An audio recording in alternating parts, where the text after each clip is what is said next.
The committee will come to order. Today marks the first legislative hearing in this committee in years, which highlights the importance and complexity of digital asset taxation. The digital asset status quo is untenable. America needs clear tax rules of the road to remain the crypto capital of the world.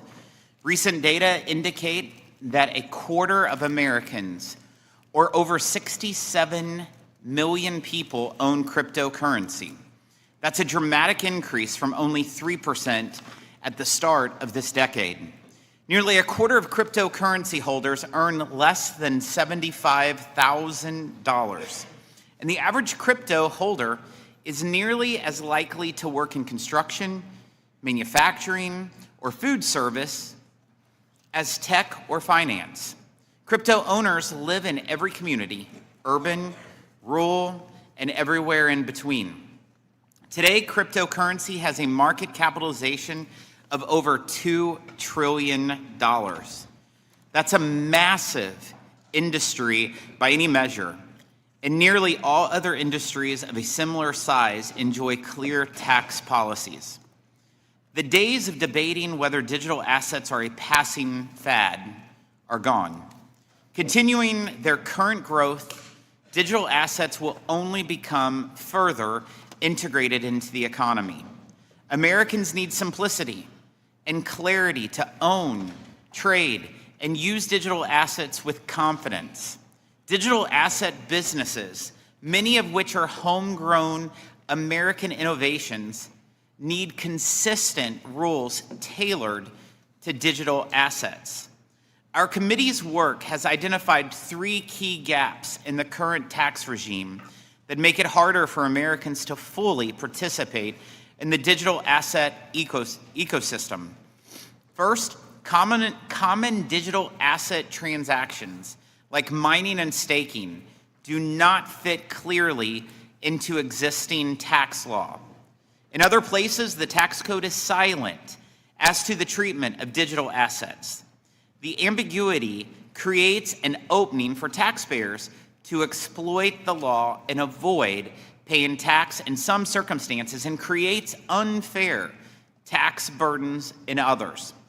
Second, digital assets do not receive the tax benefits nor the protection from anti-abuse rules long granted to traditional financial assets. The imbalance between digital assets and traditional financial assets creates a 2-tier system that unintentionally favors certain assets over others. Third, crypto owners face burdensome tax compliance that makes using digital assets in ordinary commerce almost impossible.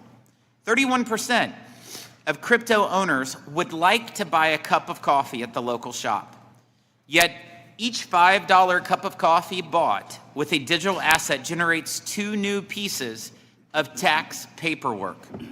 As a result, the IRS gets hundreds of millions of such tax forms each year, called 1099 DAs, that do little more than burden taxpayers. The Ways and Means Committee engaged in months of thoughtful discussion to build a lasting framework for digital asset taxation. The 8 bills and discussion drafts we are examining today offer solutions to major challenges of clarity, parity, and administration of the tax code. The first bill we will examine lowers the tax burden on ordinary digital asset owners by excluding the small amount of gain or loss from tax reporting when a digital asset is used to pay network fees, like when checking out at the grocery store using crypto. This bill from Representative Rudy Yoakum extends the same exclusion of gain or loss for minor fluctuations in regulated US dollar stablecoins. Mr. Yoakum's bill also grants taxpayers who frequently use certain digital assets the flexibility to choose to provide one combined annual income calculation for digital assets, instead of calculating gain or loss on each individual transaction. Together, these policies dramatically reduce the burdensome reporting currently required of taxpayers. The second bill introduced by Representative Mike Carey clarifies the tax treatment of mining and staking rewards by treating them as ordinary income, but also allows miners and stakers to treat this income like self-created property, depending on which method best matches the timing and character of the rewards. The bill also provides a safe harbor for exchange-traded digital asset funds to receive staking rewards, which boosts the returns for Americans invested in these financial products. The next bill ensures that traditional financial assets and digital assets receive similar tax treatment. Legislation from Tax Subcommittee Chairman Mike Kelly removes the requirement that charitable donations of widely traded digital assets undergo a qualified appraisal in order to claim a charitable tax deduction. By doing so, this bill applies the same treatment to digital asset donations that already applies to stocks that are traded on an established stock exchange. Legislation from Congressman David Kustoff extends tax benefits available for traditional assets to digital assets. Our financial markets rely on these benefits to encourage foreign investment and improve liquidity.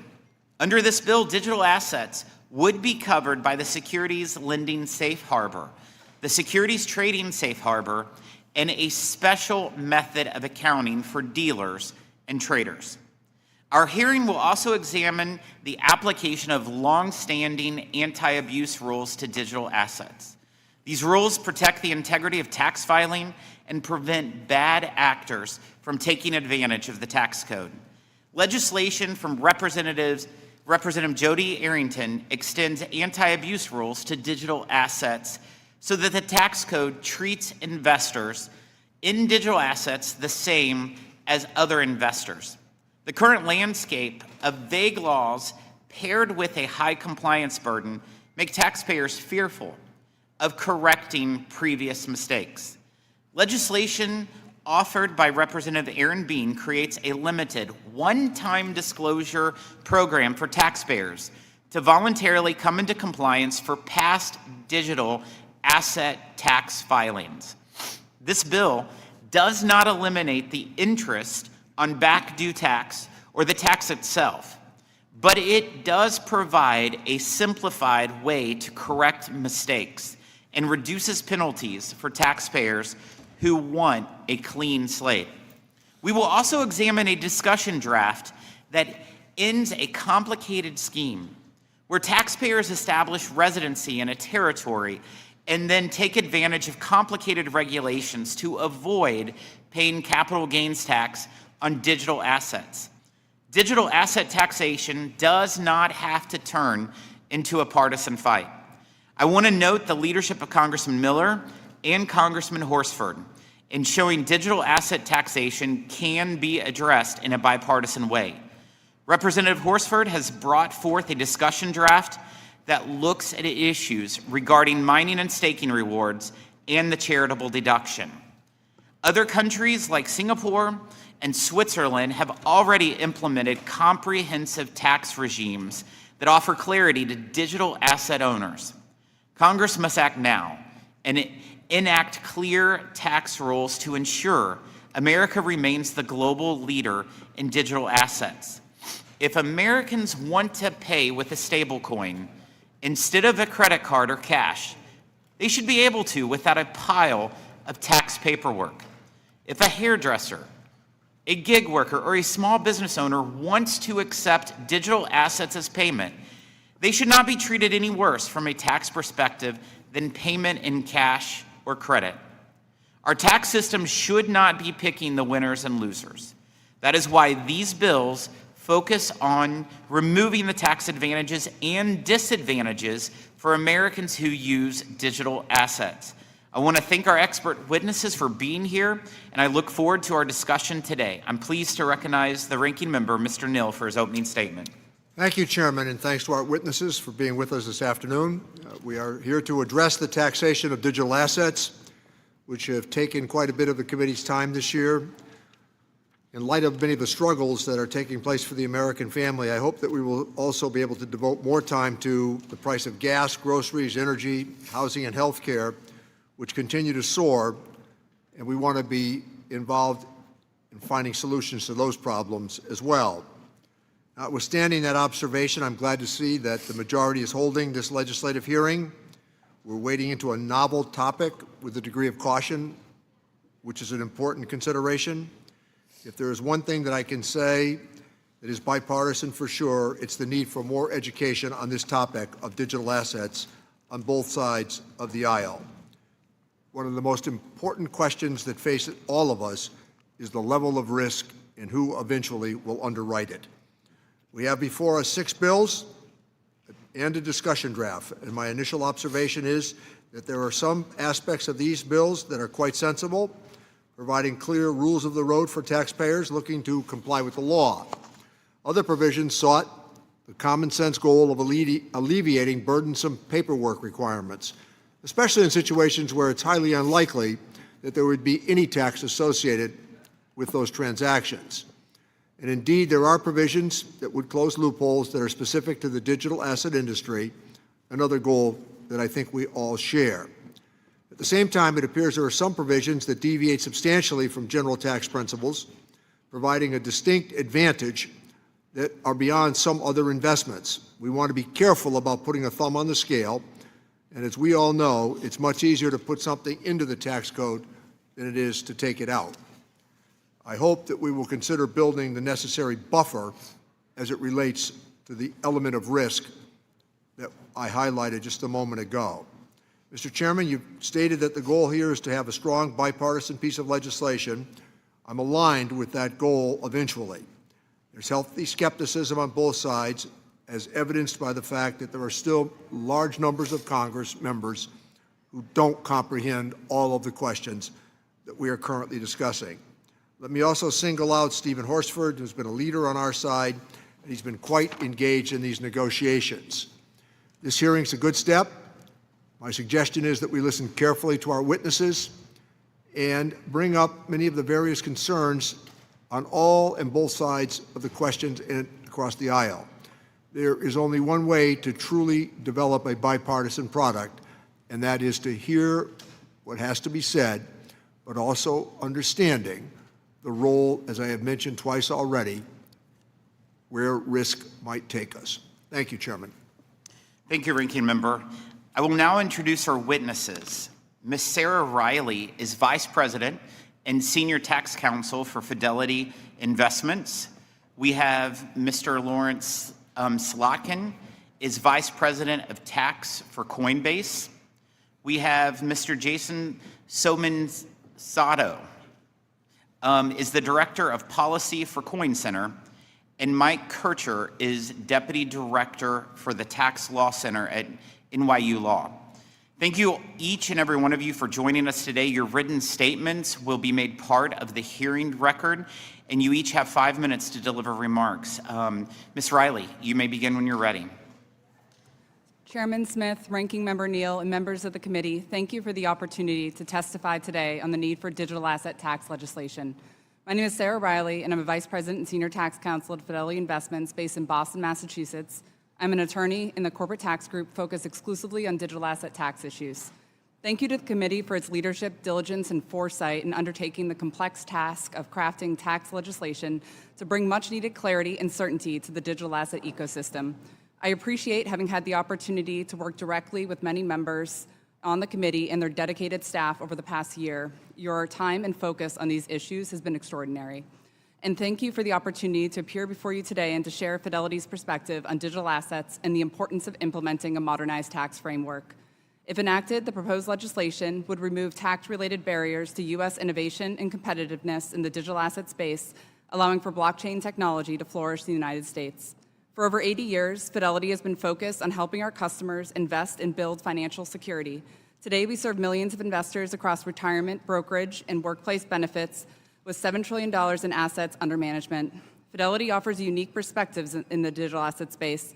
As one of the only established large financial institutions actively involved in the digital asset ecosystem, we are a bridge between traditional finance and digital assets. Fidelity has been engaged in the digital asset space for more than a decade. We began research and development on digital assets in 2014 and have supported customers' access to digital assets across institutional and retail channels since 2018.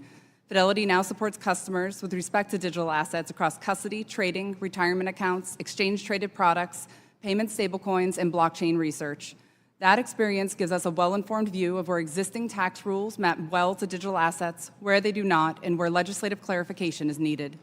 As digital assets play an increasingly important role in the U.S. financial system and broader economy, the tax code must be modernized to provide taxpayers with clear, consistent, and administrable rules. Although the impact of tax uncertainty may have once been viewed as affecting primarily crypto-native market participants, the increasing use of blockchain technology in traditional finance has expanded its relevance. As a result, the lack of tax clarity affects not only those directly involved in the crypto space, but also the financial sector at large. For example, tokenized securities and payment stablecoins all run on blockchain. Most tax code provisions that could potentially apply to digital assets were written before the broad adoption of, and therefore without contemplating digital assets, and the limited amount of sub-regulatory guidance addressing digital assets has proved wildly inadequate. General tax principles are a useful starting point, but cannot address the full scope of new challenges and complexities introduced by digital assets, including how to accommodate the broad range of use cases. Clear and administrable tax rules consistent with existing tax principles are needed to address issues that are unique to digital assets and blockchain technology, such as timing, character, and sourcing of validation activity and rewards, and the tax treatment and reporting of payment stablecoins, and areas where digital assets are similar to traditional investment assets but face disparate treatment, such as in the context of U.S. securities and commodities trading safe harbors, mark-to-market accounting, and non-recognition treatment for securities lending transactions. Absent legislative action, tax uncertainty has real and harmful consequences. It undermines taxpayer confidence and exposes taxpayers to unnecessary risk. It can produce inconsistent taxpayer outcomes and create opportunities for more sophisticated taxpayers to take aggressive positions. It makes compliance more challenging, particularly for those without access to specialized tax advisors, and it incentivizes the offshoring of innovation and infrastructure, impairing U.S. competitiveness. On behalf of Fidelity and the millions of customers we serve, we appreciate the invitation to share our views and contribute to this important dialogue. We commend the tremendous work of the committee in putting forth a tax framework that would address key areas of uncertainty in the digital asset space and provide a critical and much-needed foundation for taxpayers while balancing the priorities of clarity, parity, and administrability. We look forward to continuing to work with the committee to implement a modernized tax framework for digital assets. Thank you. Thank you, Mr. Slotkin. You may begin when you're ready. Chairman Smith, Ranking Member Neal, and distinguished members of the committee, thank you for the opportunity to testify today. My name is Lauren Slotkin. I serve as the Vice President of Tax at Coinbase. Before joining Coinbase, I spent nearly 25 years as a corporate tax executive at General Electric. During that time, I learned a simple lesson that applies to every market, every taxpayer, and every industry. When tax rules are clear, people comply. When they're unclear, complexity grows, costs rise, and economic activity moves elsewhere. That principle is especially important for digital assets. Today, millions of Americans own or use digital assets, yet much of the tax code still treats this technology as though it were a niche experiment rather than a growing part of the financial system. The result has been confusion for taxpayers, compliance challenges for businesses, and unnecessary burdens for the IRS. I want to commend Chairman Smith, Ranking Member Neal, the members of this committee, and the bipartisan staff who have spent years working through these issues. The legislative bills before the committee represent the most comprehensive effort to modernize digital asset taxation that we have seen to date. Most importantly, this legislation recognizes a fundamental reality. Market structure and tax policy go hand in hand. Market structure sets the rules of the road. Tax policy determines whether Americans actually choose to use that road. The Clarity Act is moving through the Senate, but this committee shouldn't wait on the tax side. Clear tax rules will strengthen the emerging market structure framework, and further delay only pushes activity, capital, and innovation offshore. The legislation contains several important highlights. First, it brings common sense treatment to payment stablecoins. Genius Act-compliant stablecoins maintain a one-to-one relationship with the US dollar, requiring taxpayers and the IRS to track gains and losses on transactions that generally produce little or no economic gain creates significant administrative burdens without meaningful tax revenue. The deemed basis framework included in Congressman Yakim's bill is an important step forward towards making stablecoin payments practical while reducing unnecessary reporting noise. Second, the legislation recognizes the unique mechanics of blockchain networks by providing relief of small validation and network fees. Every blockchain transaction requires these automated infrastructure costs. Treating every small network fee as a taxable event creates complexity far out of proportion to any revenue impact. The committee's approach is a meaningful step toward aligning tax rules with how technology actually functions.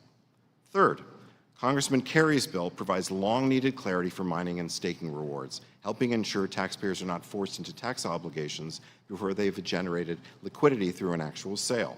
This improves administrability while supporting domestic investment blockchain infrastructure.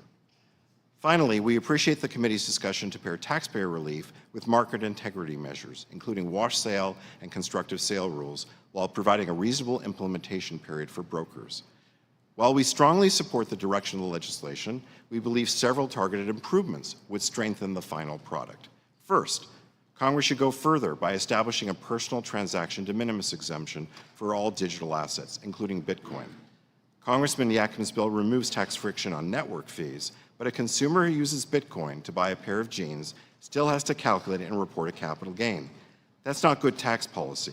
Americans shouldn't need an accountant to buy jeans, and the IRS doesn't benefit from tracking millions of transactions that generate little or no revenue. Second, Congress should ensure that any future international reporting requirements are carefully coordinated with existing U.S. reporting frameworks so that American businesses are not subjected to duplicative and conflicting compliance regimes. Mr. Chairman, the legislation before the committee demonstrates that we do not have to choose between strong tax compliance and technological innovation. We can achieve both. By modernizing the tax treatment of digital assets, Congress has an opportunity to provide certainty for taxpayers, reduce administrative burdens, strengthen compliance, and reinforce America's leadership in the next generation of financial infrastructure. I believe the bills before us are a vital step toward that goal. Thank you for the opportunity to testify today. I look forward to your questions. Thank you. Mr. Somansato, you may begin. Chairman Smith, Ranking Member Neal, and members of the committee, I thank you for the opportunity to testify today. My name is Jason Somansato, and I am the Director of Policy at Coin Center, a nonprofit focused on cryptocurrency and public blockchain policy. For several years, former Secretary of Defense Donald Rumsfeld sent the IRS a letter with his tax returns. The 2014 version read, "As in prior years, I have absolutely no idea whether our tax returns and tax payments are accurate." This is amazing because I doubt Secretary Rumsfeld even used Bitcoin.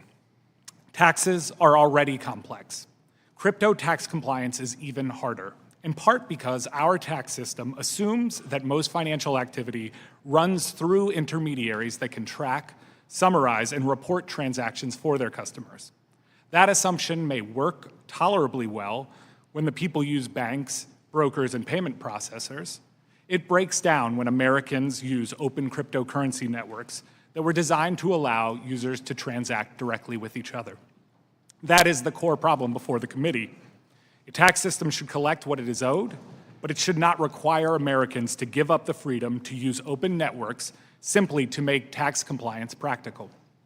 The current reality is that crypto users are expected to maintain detailed records of virtually every transaction, track changing market values, determine the tax treatment of very complex activities, and calculate gains or losses on transactions that may be only worth a few dollars. What often feels like sending a simple electronic payment, using an app on a phone, or receiving a reward in a video game can trigger tax consequences that require substantial record keeping and analysis. The result is perverse. A technology that is designed to reduce reliance on intermediaries can become difficult for ordinary Americans to use unless they turn back to the intermediaries simply to manage tax paperwork. For this reason, Coin Center is encouraged by the committee's work here today. The bills being discussed make progress toward three key reforms that Coin Center has recommended for years. First, Representative Yakim's Less Tax Paperwork for Digital Asset Owners Act would reduce the compliance burden on individual taxpayers by exempting gains from certain stablecoin transactions and gas payments. Congress has long recognized that some transactions technically produce taxable income, but are not worth the administrative burden required to measure and report them accurately. The point is not that these transactions are outside the tax law in theory. The point is that the tax system has never realistically expected ordinary Americans to perform capital gains accounting for every low-value exchange of personal property. If someone sells an old rug on Facebook Marketplace, they usually do not stop to calculate the basis and gains on that transaction. If a 12-year-old trades baseball cards with a friend, we don't expect her to file Form 1040s. We strongly recommend that the committee also consider extending the exemption to low-value transactions in non-stablecoin cryptocurrencies like Bitcoin, modeled after the personal foreign currency transaction exemption. The tax code should not privilege certain types of cryptocurrencies over others. Whether someone uses stablecoins like USDC or Tether, or cryptocurrencies like Bitcoin, Ether, and Solana, a reasonable de minimis rule should protect taxpayers from gotcha consequences on small transactions. Second, we are encouraged by the exploration of a simplified accounting election for taxpayers who engage in high volumes of crypto transactions. Coin Center has advocated for a mark-to-market style election because it could substantially reduce tax complexity for many users. In contrast, Coin Center does not support applying wash sale rules to cryptocurrency transactions. Those rules are a poor fit for open cryptocurrency networks, just as they are for most commodity-like assets, and would create substantial new compliance burdens. If Congress nevertheless imposes them, the simplified accounting election offered by Representative Yakim would be an essential mitigation and not a substitute for getting the underlying policy right. Finally, we appreciate the committee's effort to clarify the tax treatment of block rewards in the Tax Clarity for Mining and Staking Act from Mr. Kerry. Coin Center has long argued that newly issued cryptocurrencies awarded to validators should be taxed when sold or exchanged rather than when created. This approach better reflects the reality of block rewards as newly created property and fixes a fundamental mismatch between current IRS guidance and the mechanics of how these networks actually operate. In short, Congress can make crypto tax compliance simpler without creating special tax preferences. It can preserve tax enforcement while removing traps for ordinary users. And it can do so without forcing Americans back into the intermediated system that open networks were designed to make optional. Thank you, and I look forward to your questions. Mr. Kircher, you may begin when you're ready. Chairman Smith, Ranking Member Neal, and distinguished members of the committee, thank you for the opportunity to testify today. As someone who follows this space closely, I hear a lot about how we need to write rules of the road for taxing digital assets. This is a helpful metaphor, but I might tweak it slightly. The tax system is built to be adaptive to any economic activity or new industry, and that includes digital assets. So when we talk about the need for metaphorical rules of the road, in tax, the road already exists and it already has rules, but new industries and structures can create potholes for the tax system. Left unchecked, these potholes can turn into sinkholes that beget massive tax shelters. Policymakers should look out for these and address real problems we've seen as the digital assets industry has grown. And keep in mind the first rule of road maintenance: don't make the roads worse. As these bills progress, I encourage policymakers to consider 3 tax policy principles most closely: parity, administrability, and guardrails to prevent abuse. Some of the provisions in these bills would make improvements consistent with these principles. For example, one of the bills would extend anti-abuse regimes like wash sale rules and constructive sale rules to digital assets. That's a good idea. Another example is the de minimis provision on qualifying stablecoins. A targeted approach with guardrails can reduce paperwork and compliance burdens without creating substantial hidden tax subsidies for digital assets. But the rule should remain targeted because a broader de minimis provision risks abuse and would favor investments in digital assets over those in traditional finance. There are some provisions in these bills that do provide subsidies or create risks of abuse. Take, for example, the bill addressing the treatment of mining and staking rewards. These rewards are payments in digital assets for validating transactions, similar to the income earned by a notary for validating documents. First, the bill makes explicit the current rule that rewards are taxable when earned. That's the correct policy, and it's already the law. It's consistent with long-established tax principles. It's consistent with Section 61 and the IRS position.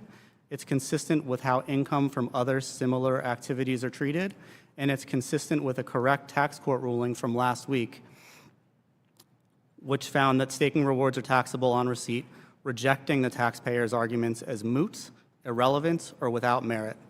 The problem is that the bill then provides an election for stakers and miners to defer income paid in the form of newly minted coins until disposition. This violates parity with traditional finance and the principle that income is taxed on receipt. Economically, it functions as an interest-free loan from the government. Here's one example of how this could play out in the real world. The Clarity Act would allow consumers to earn deposit-like interest on stablecoin balances held in accounts. If Clarity and deferral become law, consumers will get a better tax result by investing in stablecoin accounts than in high-yield savings accounts at a bank. Deferral would become a new tax subsidy, encouraging investment in digital assets relative to other types of investment, risking deposit flight from banks into accounts that lack important FDIC insurance.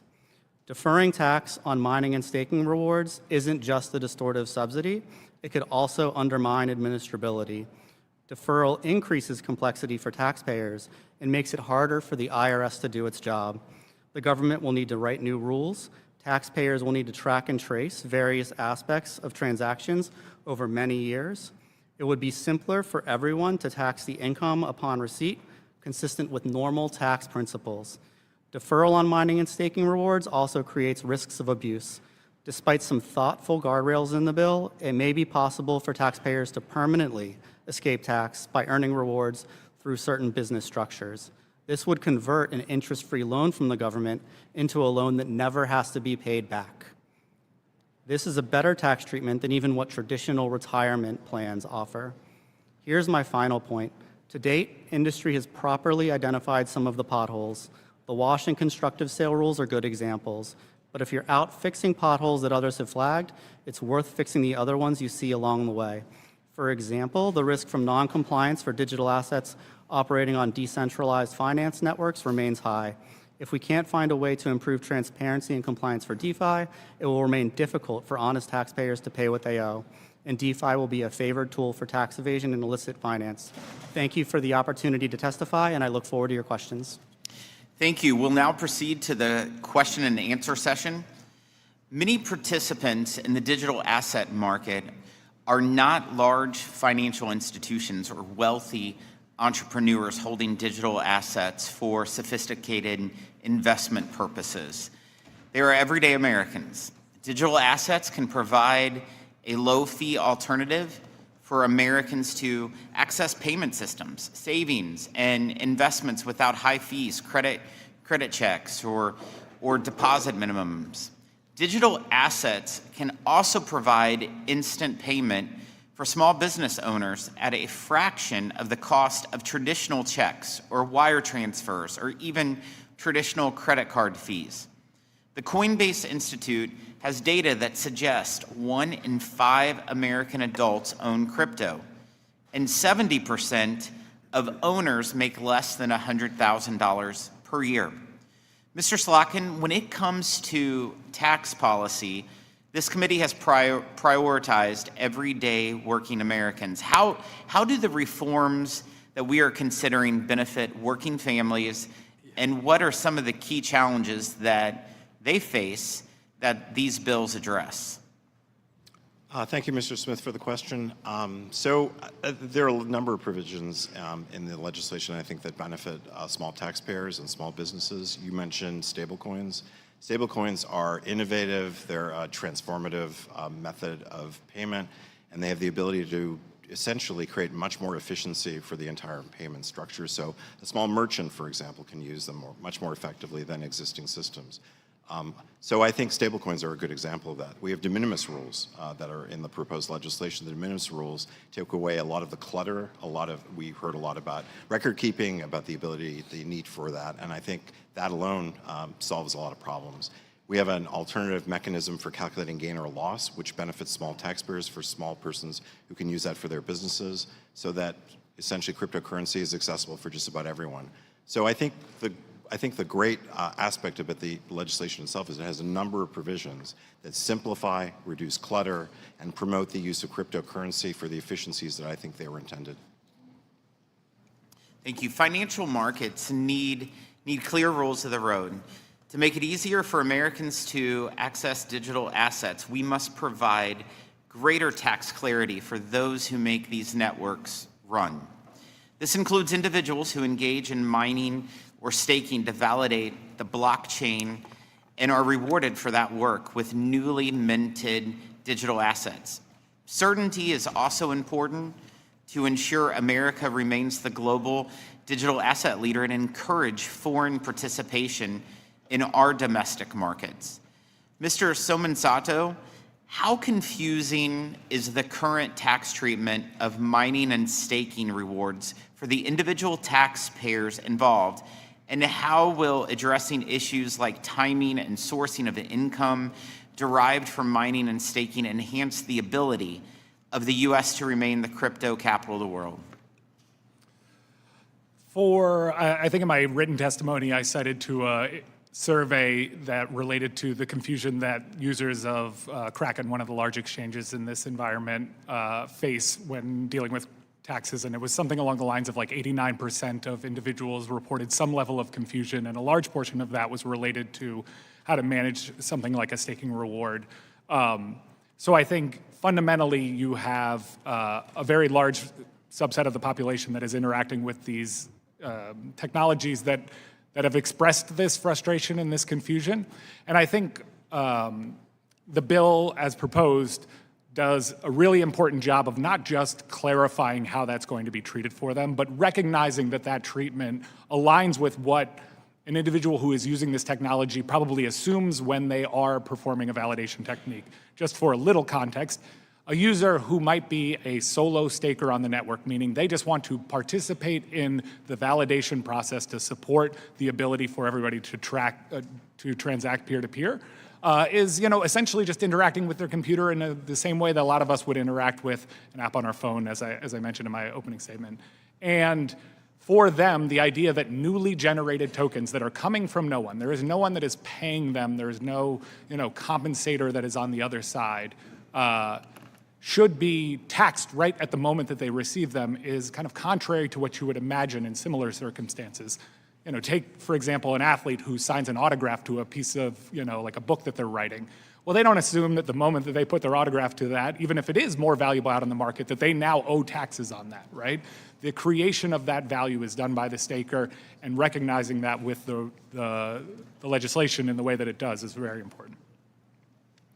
We must ensure that the IRS can administer and enforce tax laws while not imposing undue reporting burdens on taxpayers complying with the law. Right now, the current system is a far cry from that. It's estimated the IRS last year alone received hundreds of millions of Form 1099 DAs for digital asset transactions that taxpayers are already required to report on their tax return. Even though up to half were for amount less than $10, the current system creates an immense burden for taxpayers and the IRS with little tax revenue to show for it.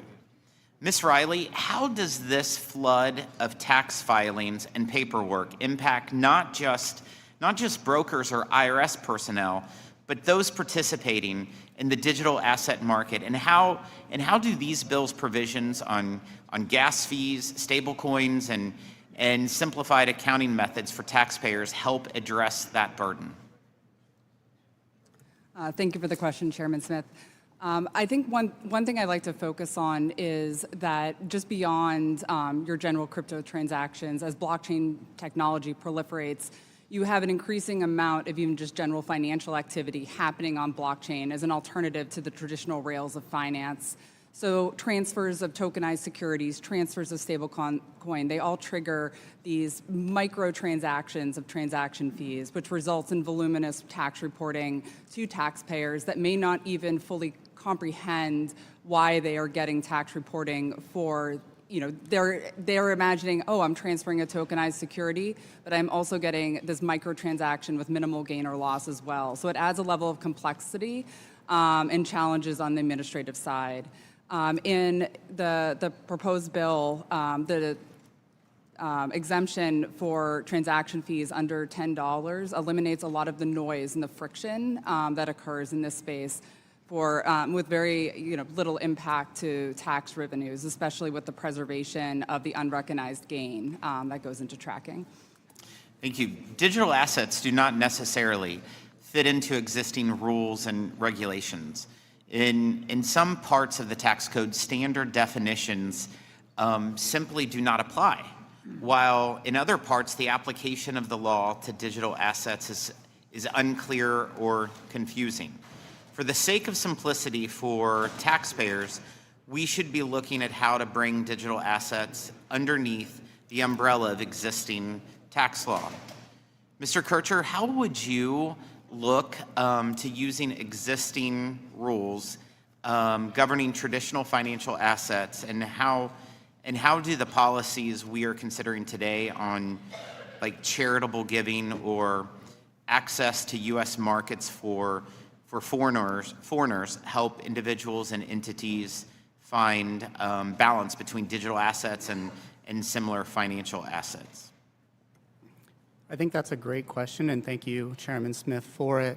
Focusing on the charitables concept that you were mentioning, I think the bill takes a really thoughtful approach, right? For the largest digital assets, the ones that are widely traded, you are able to use a spot price under your bill in order to value for charitable donation purposes.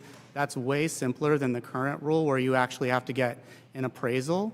And that appraisal system is not ideal for widely held digital assets, A, because the appraisal is costly, but B, because it's subject to potential risk of abuse.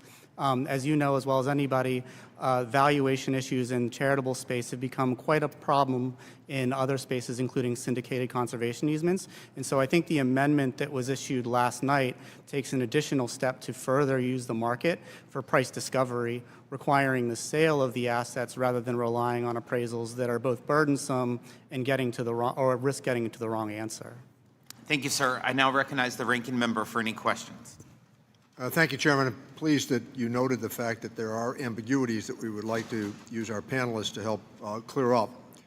So, Mr. Kircher, in reading your testimony, if you don't mind, I want to ask you, as you spent some time on some of the allotted questions that we have, you pointed out that providing that those who receive staking rewards with the ability to defer recognizing income on those rewards has the potential to create real imbalance in our financial system.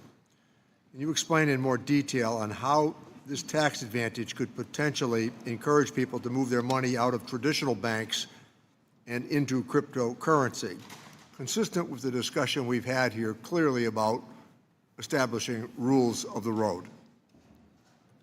Thank you, Ranking Member Neal. It's a great question. I already mentioned the kind of example of a high-yield savings account and how deferral would put digital assets on a better footing than a high-yield savings account, so that's one kind of issue. But imagine that you're an investor saving up for retirement, housing, whatever, and you're thinking about, say, corporate stocks or bonds, right? If you get dividends from a corporate stock, that's taxable when received. If you get interest from a corporate, or if you get interest from a corporate bond, that's taxable when received. If you get dividends from corporate stock, that's also taxable when received. Deferral would be a better treatment than either of those and would tend to push people from traditional financial instruments into digital assets ones. And as you know better than anybody, the tax rules can really shift markets and tell people kind of where they should and shouldn't invest. Mm-hmm. So the follow-up, just as you've noted, I think one of the biggest concerns I've had, which have been shared with the panelists in the past, we've done some really good work on this committee with retirement savings. And I think being mindful of exposure to anything that might be disruptive has to be done with the greatest of care. And I point that out largely because we're living longer, we want to live better, and I think in the retirement space alone, that a lot of scrutiny has to go into the conversations and suggestions that are emanating from not just the testimony of our panelists today, but from some of the points that our members have made. And if you think that people are angry given the savings and loans issue or the issue of the collapse of Wall Street in 2008, my God, if this isn't done with great delicacy, you'd be looking at a revolution. So that's the point that I want to make, Mr. Chairman. Thank you, Ranking Member. Mr. Smith. Thank you, Mr. Chairman. Certainly thank you to our witnesses as well. Obviously, this is a complex and rapidly evolving area of a significant portion of our economy these days, and we know that while technology is changing, one point is certainly clear, and that's Congress cannot afford to ignore developments occurring before our very eyes. As policymakers, our responsibility is not to pick winners and losers, but to provide clear rules, promote compliance, and ensure American innovation can thrive here at home. I appreciate our witnesses joining us here today and helping the committee better understand industry priorities, challenges facing taxpayers, and opportunities to improve our tax code. This committee has seen firsthand how tax policy affects American competitiveness. Before enactment of the Tax Cuts and Jobs Act, the United States remained one of the highest corporate tax rates in the developed world, while other countries adopted competitive tax regimes. I'd like to point out that even President Obama recognized that our rate needed to be modernized to stop capital formation and jobs from being offshore. Congress acted, we modernized our tax code, improved competitiveness, and corporate inversions largely disappeared. There's an important lesson in that experience. Innovation does not stand still while policymakers debate. Capital, talent, and investment gravitate toward jurisdictions offering certainty and stability. Today, digital assets present a similar challenge. Regardless of one's view of cryptocurrency or blockchain technology, these innovations are likely to remain part of our economy and become more integrated into everyday commerce. Entrepreneurs, developers, investors, and users need clear rules of the road. When uncertainty persists, investment moves elsewhere. The U.S. already leads the world in capital markets, financial innovation, entrepreneurship, and technological development. We possess the infrastructure, talent, and investment ecosystem necessary to remain the global leader in digital assets as well. I appreciate President Trump's commitment to maintaining American leadership in this sector, and Congress has an important role to play. Our goal should be simple: establish clear, workable tax rules, encourage compliance, promote innovation, and ensure digital asset investment, jobs, and infrastructure continue to be built in the U.S. rather than elsewhere. I look forward to hearing from our witnesses today in discussing how Congress can provide certainty for taxpayers while strengthening America's position as the world's leader in digital asset innovation. Ms. Riley, I noticed then and pleased that Tax Clarity for Mining and Staking Act would establish clearer sourcing rules for staking rewards, potentially onshoring significant staking activity back to the U.S. This simple fix in the tax code will go a long way in driving growth for U.S. crypto, bolstering the tax base, and making crypto safer for users. I was wondering if you could explain the benefits of establishing clear sourcing rules for staking rewards in order to attract more staking activity here at home. Thank you, Congressman, for the question. I think sourcing has been a critical area of ambiguity with validation rewards generally. Under the existing tax principles, it's unclear exactly how you would source them, and that uncertainty has been incentivizing offshoring of much of the infrastructure for staking and validating. Having a rule such as in the Tax Clarity for Mining and Staking Act provides clarity that the income should be sourced to the resident of the recipient. That ensures that U.S. staking providers can be on a level playing field with non-U.S. Staking providers, such that the income is sourced to the resident of the recipient regardless of where the infrastructure is located. Sourcing rules need to be based on factors that can be both clear and administrable and also not easily manipulable. and having them be based on things such as location of the validator results in significantly different tax outcomes based on immaterial differences. Okay, when you say not easily manipulable, I think I said that right. Can you say what we should maybe focus on there? I think it's basically removing it shouldn't be based on where exactly the validators are located, where the people are located. Those are things given in the cloud environment can be easily moved offshore. And we already see that happening, where staking providers can move their infrastructure offshore. They can shift that, validation activity offshore. And So public policy-wise, your priority would be what? Would be to source, if by sourcing to the residence of the recipient, there's a clear rule that you can identify the jurisdiction for tax more easily and not have to go through a facts and circumstances analysis for each income. Great. Thank you very much. I yield back. Mr. Doggett. Thank you. Mr. Karcher, am I correct from your testimony that the mining and staking legislation before us does not even the playing field for crypto, but it gives it special tax advantages? That's right. Under current law, as affirmed by the tax court last week, those rewards are taxable when earned. And is there any doubt that, as you pointed out, not just this legislation, but combined with the Clarity Act, legislation that the crypto industry has invested literally tens of millions of dollars to gain approval for, that the goal is to strengthen and expand the crypto industry? I can't speak to the goals, but I can say that that would be the effect. The effect, okay. And as far as effects, your written testimony lays out how the legislation that's before us could set up another multi-billion-dollar taxpayer bailout of the type we had a few years ago that I opposed.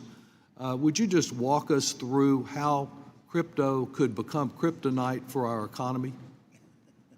I think one thing for policymakers to consider on this is that if digital assets become a larger part of retirement accounts and the assets remain highly volatile or in a worst case scenario crash, that would have an enormous impact on households' retirement savings. And if that were to happen, I think policymakers would have to think about whether to respond with something like a bailout. As you know, one of the big players after having condemned crypto years ago in crypto is President Trump and the Trump family. The Wall Street Journal has indicated that World Liberty Financial, just one of the family's crypto ventures, has put at least $1.2 billion in cash into the Trump family's pockets in the last 16 months. And Eric Trump, of course, has American Bitcoin, a Bitcoin mining company that hit a $13 billion evaluation when it went public. Mr. Karchner, is it true that one of the bills before us would let a company like American Bitcoin and the Trump family members who own it, in essence, to defer their taxes indefinitely? That's right. And does this provision that you've discussed as far as illicit finance, what we know to have been the experience with Bitcoin, Binance, I guess, allegedly having helped Hamas, Hezbollah, Iran's Revolutionary Guard, and others move so much money, $1 billion, I believe, across its platform, tens of millions to it after October 7th itself. That's right. That's right. So with reference to any of these, we got 7, 8 bills before us. Does a single one of them do anything to reduce the danger of illicit transactions and more misuse by Iran, Hamas, Hezbollah in misusing these accounts and avoiding any accountability? I don't think that anything in this bill would improve safeguards and guardrails on that level. I think that's something that policymakers should consider as the legislation progresses. Well, you would think that in the long months of this that some consideration would have been given to it. Would strong tax reporting requirements help the IRS and law enforcement clamp down on this illicit activity, including illicit activity not only by terrorists and criminals, but just your common, ordinary tax evasion of the type we have had alleged against President Trump himself?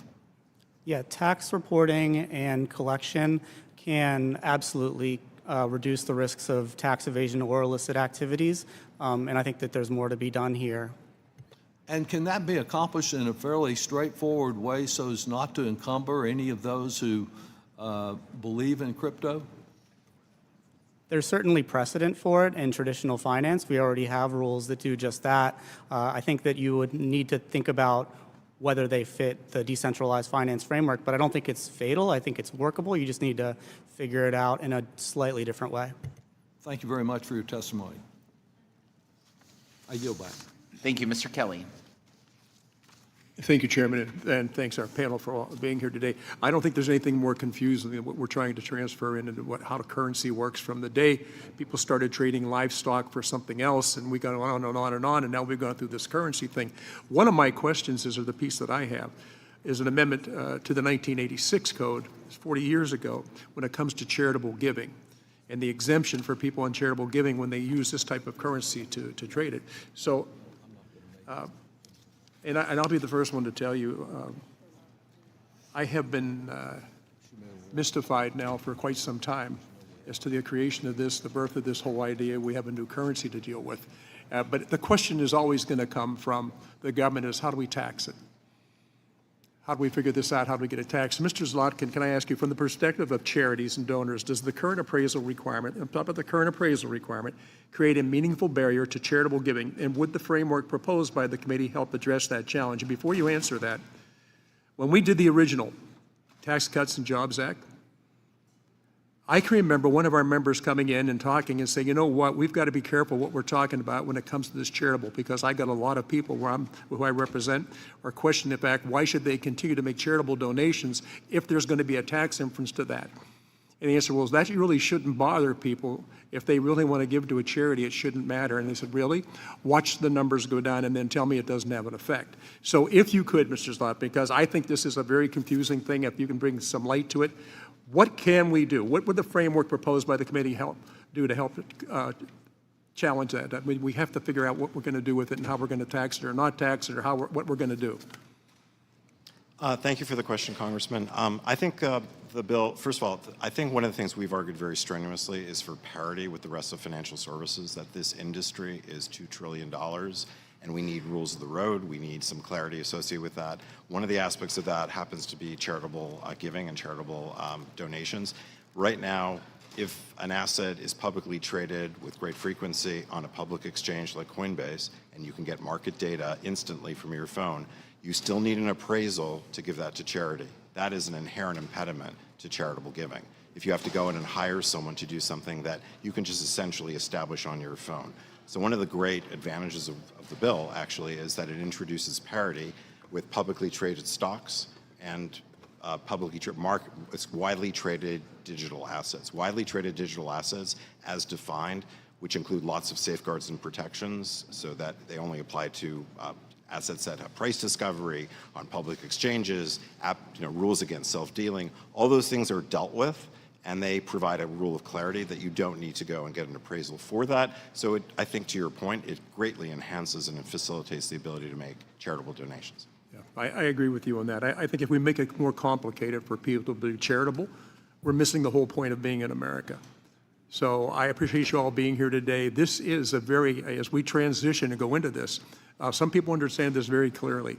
But I'm looking at it strictly now from a charitable standpoint. If you have an asset that you can donate and make sure that the charity benefits from it, I don't know why we'd have to go through this other process. So I appreciate your answer on that. And as we go forward, we're going to have a lot more discussions, I'm sure. This is not the way we're all used to things happening, but I'm sure this happened also in prior times when people tried to figure out how this is working and how does currency work, or the lack of currency, or what it is that we do. And so if you have something that's valuable and you want to help a charity, why not be able to do it without having to do this whole process? So I appreciate you all being here today for helping on something that's, I think, as we transition to it, we'll get more used to it. We'll look at it more the way we look at other assets. So thank you so much. Gentleman yields. Mr. Thompson, you're recognized. Thank you, Mr. Chairman. This is an important hearing, and I'm glad that we're doing this. These are critical issues, and we need to make sure we get it right. And I really want to associate myself with the comments of Ranking Member Neal, especially on the liability issue. We'll probably be going back and forth on the tax side of things for as long as any of us are here. But on the liability issue, that's going to be critical. And we need to really make sure we understand that and don't leave the taxpayers holding anybody's bag. Mr. Karcher, I was reading through the testimony, and I was particularly interested in the tax treatment of mining and staking awards. Seems to be a real sticking point in all of this. And it seems that maybe we're at an impasse on where we go and how these issues are viewed. Some folks are telling us that mining and staking rewards are basically the same as payment for work in the case of mining and interest payments in the case of staking. And others tell us that it's the same as self-created property, like growing crops, growing grapes. Can you kind of help us sort through the distinction? And in your view, what's the better analogy? Thank you, Mr. Thompson. It's a really good and important question. This has really become a little bit of a battle of analogies, right? But let's step back for a moment and talk about what's really happening with these transactions. So miners and stakers, the validators who are receiving those rewards, what they're getting rewarded for is not for solving a complicated math problem in the case of mining or for putting up their staked crypto in the case of staking. They're getting paid in order to update the digital ledger to record who owns what. So it's really a payment for service when you think about what's happening here. That's not like harvesting your own crops or selling your own chair that you made as a furniture maker. And that, I think, is crystal clear in the tax court's holding from last week. I think an important part about that case is the tax court decided to issue that as a tax court memo. That format is normally reserved for cases where the current law is extremely clear and well settled. And so they didn't seem to think that there was a lot of ambiguity here, and neither do I. We have argued at the Tax Law Center for many years that the current treatment is immediate taxation, and it's more like providing a service rather than harvesting a crop. Thank you very much. Mr. Chairman, I'll yield back. I want to thank the witnesses for being here today, and this is a very important topic, as the chairman said. And you know, as we work towards solutions here, I think we have to figure out a consensus on the tax rules for the digital asset industry. And some members of this committee might view the digital asset industry and the blockchain as the next technological breakthrough for the financial services industry, and some might view it as a complete Ponzi scheme, and maybe there are opinions somewhere in between. But regardless of opinion about the industry or the asset it produces, it should not preclude this committee from writing clear tax rules. For an industry that has the same global market capitalization as Amazon. One of the major flaws in the current digital asset environment is the requirement for separate reporting for every transaction, no matter how small or routine. This burdensome for taxpayers and administratively inefficient for the IRS has left many taxpayers, brokers, and the IRS spending dollars to track pennies. Mr. Zlotkin, I understand Coinbase is a stakeholder that struggles with these same issues. I think we've discussed this, millions of tax records for very small amounts. How do you think the bills we are considering today help address this issue? Thank you, Congressman, for the question. I think the bills go a long way towards solving that problem, and they reduce a lot of clutter for the system and allow the IRS to focus on what it should be focused on, which are large transactions that produce lots of income. So if you look at Coinbase, and I've said this repeatedly, probably half of our actual submissions on 1099-DAs are for transactions that are less than $100. So, and that we're talking about 800 million transactions that we force the IRS to ingest through data. So the bills, to the extent that they eliminate stablecoin reporting, which is probably half of that amount, and they provide a de minimis rule for what we call gas fees or transaction fees, that's the bulk of what I'm talking about. So I think just by doing that alone reduces the enormous amount of clutter that the IRS faces and allows, again, as I said, the IRS to focus on the bigger picture. So I think what you're referencing is something that we talk about often here, is the inefficiency or the efficiencies of the IRS And clearly, if we can reduce that burden, we're not going to stop the use of cryptocurrency in the United States Congress. I mean, that's not what we're here to talk about. We're talking about how to tax these transactions, whether they be classified as currency or property. And so if the IRS is having to monitor these, if we can create a de minimis situation where there are literally millions and millions of transactions that are not having to be monitored by the IRS, we're going to free them up to do other things that they're rightfully should be doing with the technology and the people they have. I think another issue we're aware of as it relates to the taxation of mining and staking rewards is timing. And another issue, however, is sourcing issue. And I think we talked about this a few minutes ago. In the Tax Clarity for Mining and Staking Act, the source of income from newly minted digital assets is based on the resident of the recipient at the time of the income is included. For each of you on the panel here, and you bring a lot of knowledge in this space, do you think this is the right approach for the sourcing perspective? If you can give us a simple yes or no, that's great. If you want to elaborate, we can maybe in just a second, but Ms. Riley. Sure, yes, and I think any other policy would continue to incentivize offshoring of validation activity and would also adversely affect U.S. competitiveness. Mr. Zlotkin. Yeah, I totally endorse that, and I think we've advocated for that for a while. In fact, we've gone to the IRS and sought ruling on this very point. The simple fact is that and this really is attracting foreign investment into the country. We want foreigners to be able to stake on U.S. platforms. Right now, if a foreigner wants to stake on the Coinbase platform, we have to essentially tell them that everything that's done for that staking validation mechanism is done offshore, with offshore infrastructure, with offshore people, with offshore aspects of Coinbase. The reason being that they don't want any entanglement with the United States. What this source rule does, very simply, it says, if you're a non-U.S. person, you get non-U.S. treatment, you're not subject to withholding tax. End of story. It solves that problem. It allows us to bring the technology onshore where it belongs and where we can grow it in the United States. Mr. Sato? Yeah, I would agree with the comments of the earlier witnesses. Okay, Mr. Kircher? The residency-based rule would, I think, make the rules much clearer. There are different approaches to this, and there are trade-offs among them. Would be happy to follow up with you or your staff on those trade-offs and different approaches. One last question here. Brokers and dealers of securities and commodities can use the current mark-to-market accounting method. No current option is generally available for brokers or dealers of digital assets. That's why the PAR Act aims to provide parity between digital assets and other traditional assets by allowing digital asset dealers and traders to utilize mark-to-market accounting. Mr. Zlotkin, Mr. Sato, does extending the mark-to-market accounting to dealers or traders of digital assets make sense to you? Yes, I think, again, the bill is named parity. I think parity, this is something we've also argued for rather strenuously over the many years. Parity with financial services, so we don't create an advantage for one industry versus the other, is extremely important. So allowing mark-to-market, and also there are other aspects of parity, including securities lending, various aspects that create parity of various rules, increase liquidity, and acknowledge the strength of this industry. I think all those go a long way towards helping and do a very good job of doing that. Mr. Sato? Yeah, I would just add that I wouldn't limit it to traders and dealers. Truthfully, the nature of how this technology works is that people can make numerous transactions in a small period of time, and one of the parts of Mr. Yakim's bill would consider kind of a similar accounting method as it applies to individuals who are involved in a high frequency of transactions, and I think that makes a lot of sense, particularly from an administratability perspective. Mr. Larson, you're recognized.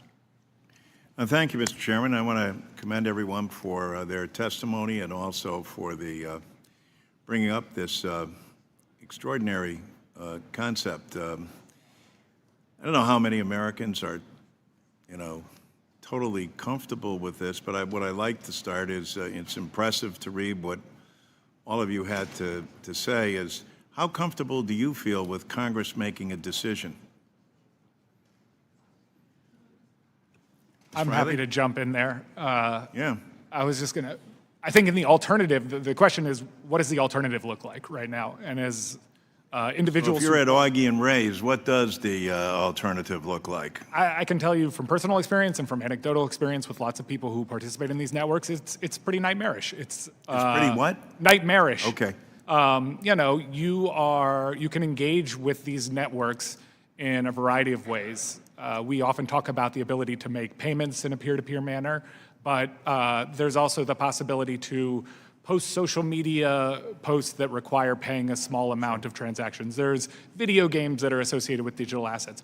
All of that activity comes out to the end of the year, a huge long list of transactions that the average taxpayer who's doing this kind of from a personal capacity. Do you feel that Congress is equipped and has enough knowledge and information to act accordingly? I think for some of these targeted pieces that we're talking about today, there's been a lot of discussion over the years. We've put together a 60-page report after 60-page report on a lot of these concepts. And so I wouldn't necessarily say we need to change the whole tax code. With all due respect to the 60-page reports, I'm sure they're thorough, et cetera. That's not what I'm asking. Do you think that people in the country, et cetera, I think this is an important issue, and I think that your remarks and testimony, whether it's 60 pages or 600, they certainly raised a lot of questions. I think Mr. Neal raised probably the most critical one, but I'm curious, Mr. Zlatkin, what's your take on this? I think it's incumbent upon Congress to do something. I think so you think it's that urgent that we act now? It's a $2 trillion economy that has very few rules. And the urgency is, again, I'm talking to a guy at Augie and Ray's in East Hartford, so what's the urgency for him to act?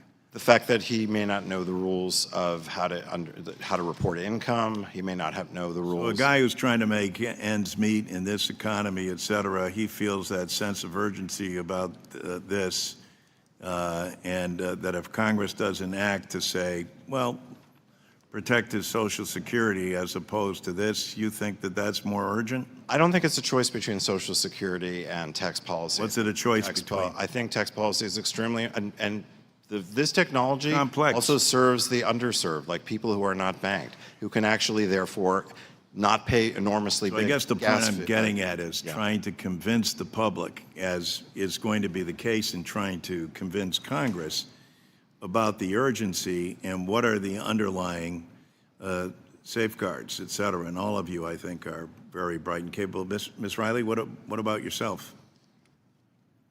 I think just to reiterate some of the other points, I think that we're existing without a full tax framework, and I think this increases abuse, which can reduce compliance, which does harm the fisc. I think that by having rules, you can increase compliance. So it would affect everyday taxpayers in that you want people paying their fair share. Tax fairness is very important, and you need a workable tax framework to achieve that. Mr. Karcher. Here you're taking two incredibly complicated topics and kind of smushing them together, right? You've got digital assets, very complicated, and a lot of education that needs to happen, and then tax, right? Also very complicated with a lot of interactive effects that are sometimes intuitive. And so I think that there is a really important factor of making sure that the members are educated and really understand what they're doing before acting. And probably the most important thing is that we get it right? And so I think there's kind of a consensus building around this that it's an important industry. It's certainly, there is a sense of urgency, but there's also a sense of, are we acting too quick without knowing what we're doing? And when I say we, I'm not talking about you. I'm talking about the United States Congress, who represents the public. So I guess color me. I think this is a promising industry, but there's far more questions than there seem to be answers to that give you the confidence that we've got it right just yet. And this is a lot of good work done in these bills as well, but I think it's going to take a lot of public hearings and further hashing out. Yield back. I know it would shock the gentleman to say I applaud our chairman for starting this bipartisan task to try to figure it out, because I think your original question was a great question. Is Congress prepared? Right. And the answer is probably not yet. Not yet. Ms. Miller. Thank you, Mr. Chairman. And I do want to thank Chairman Smith for calling this legislative hearing. And I want to thank you all for being here to discuss the important issues. The digital asset market has grown rapidly over the last several years, and we are at a crucial moment where tax clarity is needed to ensure that the United States remains the crypto capital of the world. Without a clear administrable tax code, digital assets will be pushed offshore and give advantage to foreign adversaries and weaken our financial stability. As the digital asset market continues to grow, more and more taxpayers have entered this space. However, due to confusion, ambiguity, lack of clarity, as highlighted today, some digital asset owners may have underpaid taxes due. These taxpayers may be afraid to come forward and report their mistakes, fearing that the IRS may impose harsh penalties on what was otherwise well-intentioned activity, or maybe even regret those less well-intentioned activities that they're coming forward and willing to pay what their due is to start having a clean slate. That is why the Digital Assets Voluntary Disclosure Program Act would direct the Treasury to provide a voluntary disclosure program for taxpayers who failed to comply with tax laws related to digital assets to come back into compliance, as well as providing reduced penalties and a clean slate in the process. Mr. Samansato, do you think that taxpayers could benefit from a program like this, given the lack of clarity regarding the taxation of digital assets in the recent years? Yes, Congresswoman. I think crypto tax has evolved over the years through notices and FAQs and enforcement actions. And so going to the gentleman's questions earlier, it puts the individual taxpayer in a very difficult position of people who are already engaging in this technology and want to engage in it. And I think from the perspective of trying to bring the clarity that people are talking about here today and provide that framework that will allow people to proceed forward, it necessarily needs to come with an understanding of what the last decade plus has looked like for a lot of individual taxpayers. And so I think that voluntary disclosure program is really important. I guess I would even add too, and this is not necessarily part of the bill, but the opposite is true too. For those of us who are like nervous about the tax consequences of what we do, I'm sure there's tons of us who have put everything at a zero basis because we have no idea really what we're looking at or when we're gonna potentially. And so, creating that level playing field for everybody and also allowing the consequences, understanding the nature of the consequences from before a period where Congress has been clear about what it wants is really important. Thank you. It is clear that the status quo is burdensome and confusing for the digital asset industry, and without legislation, the problems will only continue. I am looking forward to continuing to work on these issues with my colleagues to ensure that tax clarity and parity allows the United States to remain the global leader. But we all will have a lot of questions moving forward. I thank you and I yield back. Mr. Davis, you're recognized. Thank you, Mr. Chairman, and thanks to all of our witnesses.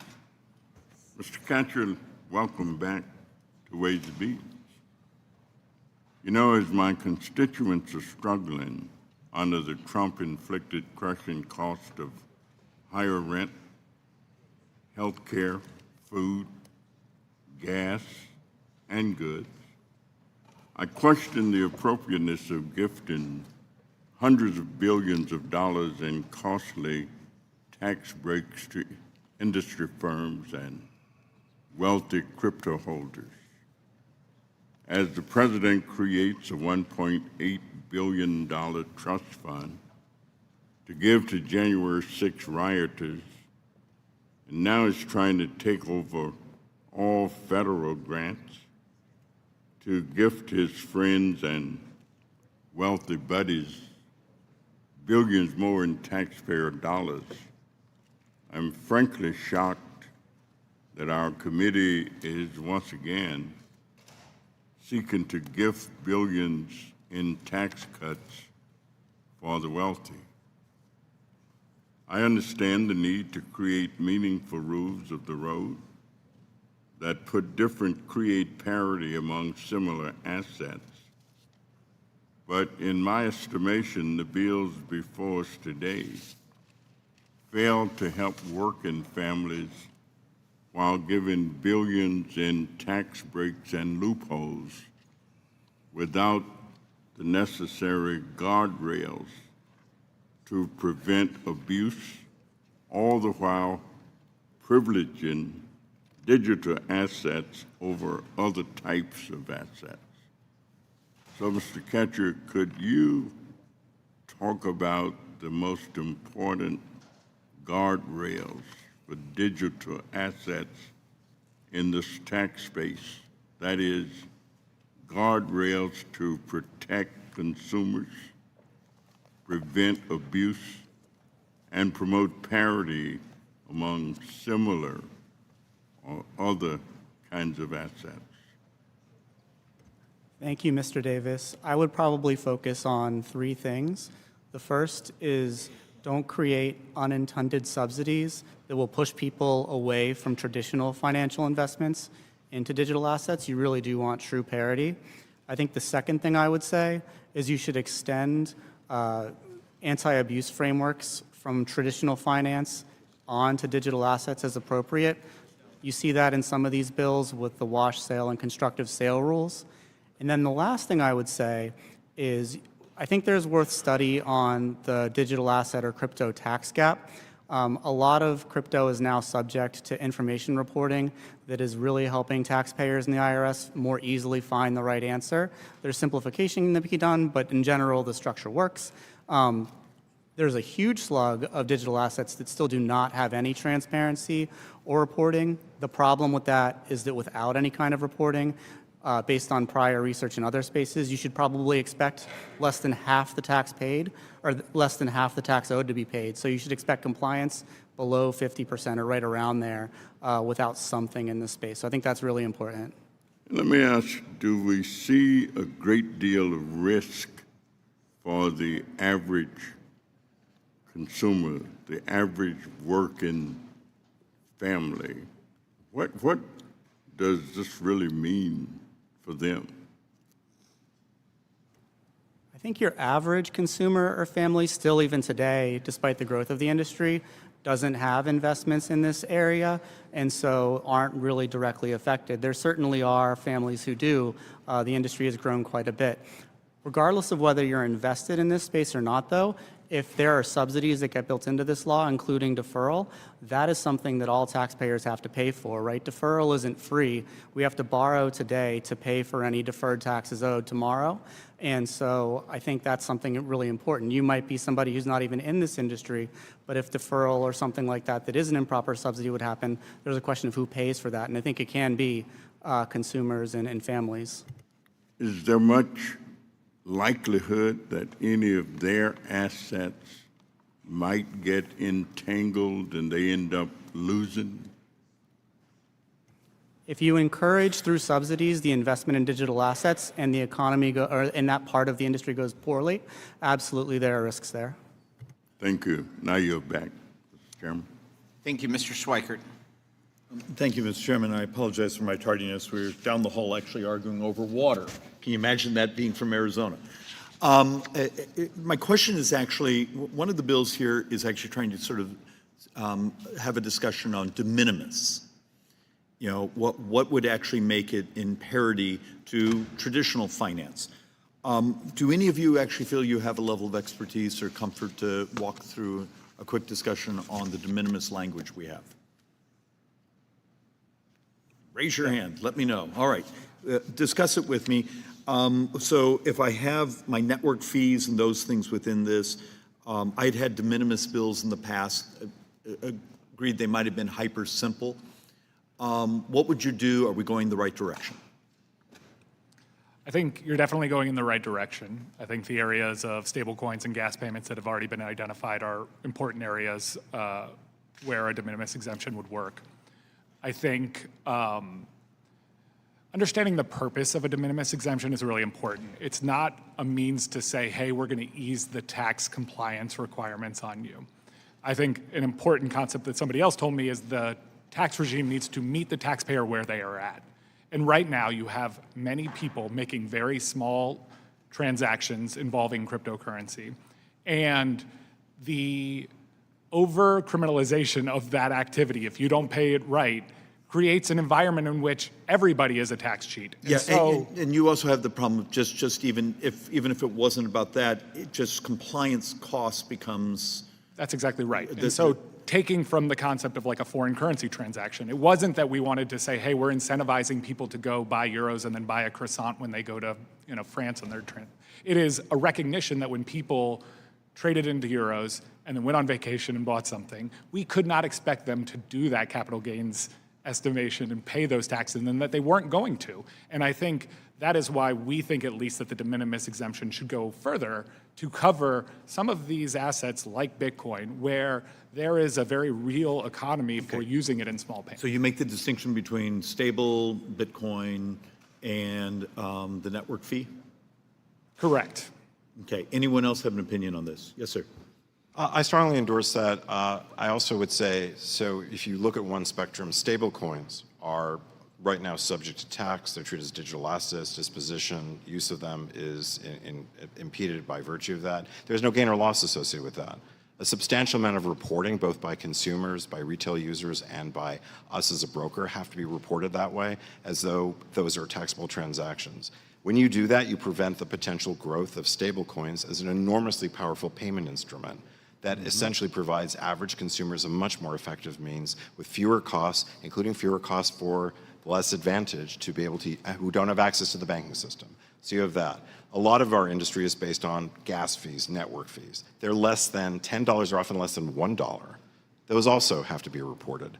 So we're essentially transferring a lot of focus, attention of the Internal Revenue Service on something that is not going to generate much taxable revenue and impedes our growth overall. And, okay, you basically went where I went. I have somewhat of a concern that is our language robust enough to make it clear that we don't want to create a lot of noise. And so often we've actually had this thing where we're getting lots and lots and lots and lots of data, and there's really no tax collection benefit to it.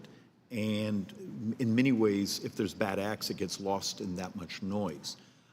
Also, I want to make sure, Mr. Chairman, that as we design this, if there's a value, a reduction of friction in being able to use the technology for transactions, therefore eventually lowering costs to consumers and to the retailer, I want that, because I actually believe if there's lots of these transactions, sorry, your network fees, those things will actually be competed down.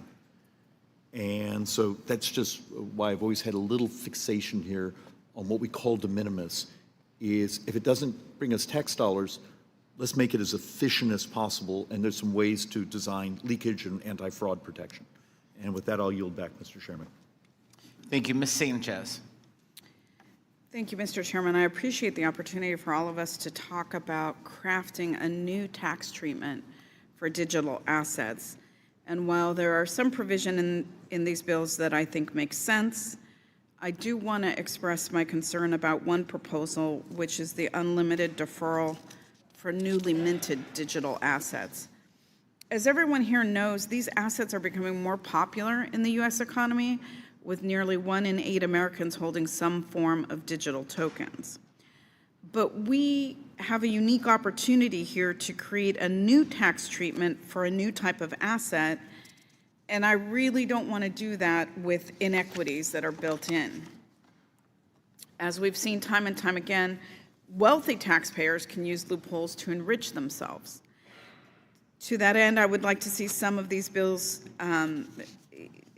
incorporate changes before they go forward to a markup. Mr. Karcher, you spoke in your testimony about how deferral violates parity with other industries. Could you talk a little bit about what problems you foresee that unlimited deferral for mining and staking would create? That's a great question. I think unlimited deferral is particularly at risk of being pernicious because of how the rest of our tax system works. So if you were able to hold on to digital assets that were earned until death and then pass them on and get stepped up basis, that's not deferral anymore, that's elimination of tax. Now, the bills today have guardrails against that. They would say when you get rid of, dispose of your assets, they would be taxed at that point. I think the bill language solve some of the transfer at that stuff, but not completely. Because if you were to earn the rewards through an entity like a partnership, and that partnership that then gets held off to your kids, I'm not sure that the bill text actually prevents kind of game playing to, again, convert deferral into elimination of tax permanently. Thank you. I appreciate your answer. I know that we've talked a lot this afternoon about comparison between these assets and traditional financial products. I want to make sure that these new tax treatments don't give any advantages to the digital asset industry, because that kind of deferral is a huge tax benefit and a huge departure from current tax policy norms. I also want to discuss the opportunity to increase some anti-abuse guardrails, because these tokens can be volatile. I want to make sure we have adequate anti-abuse provisions in place. And I was glad to see the inclusion of some wash sale rules and constructive sale rules, but we have a ways to go in terms of anti-abuse. In Congressman Horsford's Digital Parity Act, we have a higher threshold for charitable giving. And because of the volatility of these tokens, I believe that stricter guidelines around charitable giving are necessary in order to prevent fraud. Mr. Karcher, do you agree with that? I think that you can actually kind of get both administrability and anti-abuse here at the same time, right? If you're able to leverage the market for price discovery by allowing spot price for really big digital assets, that's a win for everybody. And then there's a question of what to do with the less widely traded ones. There's a real risk for abuse there where the valuations can be manipulated. So if you either require the taxpayer or the charity to sell those assets and find out with the real market what the true price is, no more appraisals needed, nobody has to pay for that, and you have more certainty that you're avoiding abuse. Great, thank you. As this committee knows, we had a bipartisan product with stricter anti-abuse frameworks, and I am glad to see the inclusion of some provision from Congressman Horsford's Digital Parity Act included in these conversations, and I would hope that my Republican colleagues would support them. I look forward to hopefully seeing more of those included so that we can create a lasting bipartisan tax framework with those stricter anti-abuse guidelines. And with that, I will yield back. Mr. Estes. Thank you, Mr. Chairman, and thank you for our witnesses for being here today to provide your expertise on an issue that directly impacts everyday Americans, our financial institutions, and our nation's competitive edge. As we sit here in June of 2026, the digital asset market has reached a staggering $3 trillion. Roughly 14 to 30% of American adults now own or interact with crypto. The United States represents 18% of the global digital asset revenue and commands over a third of all Bitcoin mining operations. But despite this momentum, the industry is operating in a regulatory vacuum. Current tax code never envisioned these cutting-edge technologies and forces digital assets into rules that don't explicitly mention them. The result is a lack of clarity and parity for digital assets, along with an administrative nightmare. The system now is the equivalent of a highway with no guardrails to keep cars from running in the ditch. If we don't establish some clear rules of the road to provide certainty, consistency, and simplicity, accidents will continue to happen. Consider the sheer scale of the paperwork burden on everyday uses of digital assets. For the 2025 tax year, IRS required hundreds of millions of 1099-DA forms. According to brokers, half those forms were for transaction amounts below $10. That's completely unworkable. Forcing a taxpayer or a broker to calculate capital gains on a micro transaction every time they buy a cup of coffee or interact with a blockchain protocol doesn't protect against tax avoidance and abuse. It just creates a mountain of red tape that stifles everyday commerce and innovation. Furthermore, our system for digital assets lacks parity with traditional finance. Important tax rules and familiar frameworks that govern traditional equities and financial institutions don't apply to digital assets simply because they didn't exist when the laws were written. Look at the difference between tax anti-abuse rules between digital assets and traditional securities. These longstanding rules around wash sales and constructive sales that protect traditional securities don't apply to digital assets. Extending these rules to digital assets ensure they are not treated better or worse than similar financial assets and provides consistency and clarity for investors and traders. Tax uncertainty is already pushing the crypto industry offshore, directly advantaging our foreign adversaries who are eager to replace the U.S. financial leadership. It's incumbent upon Congress to provide the standards that will allow the industry to thrive here in the United States and not cede the future of digital assets to China. Without U.S. authored standards and definitions, capital, innovation, and jobs will flee America.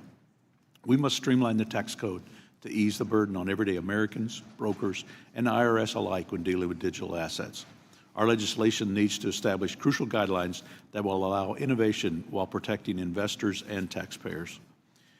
Yeah, I look forward to being able to have some conversation around the legislative proposals. Mr. Slatkin, the data showing that half of all 1099 DA forms in 2025 were transactions less than $10. It's an administrative burden, as has been mentioned before. From a broker's perspective, how does this high volume of microtransactions impact your operations, and how the changes proposed in legislation we're reviewing improve compliance and relieve the administrative burden for both the consumer and the IRS?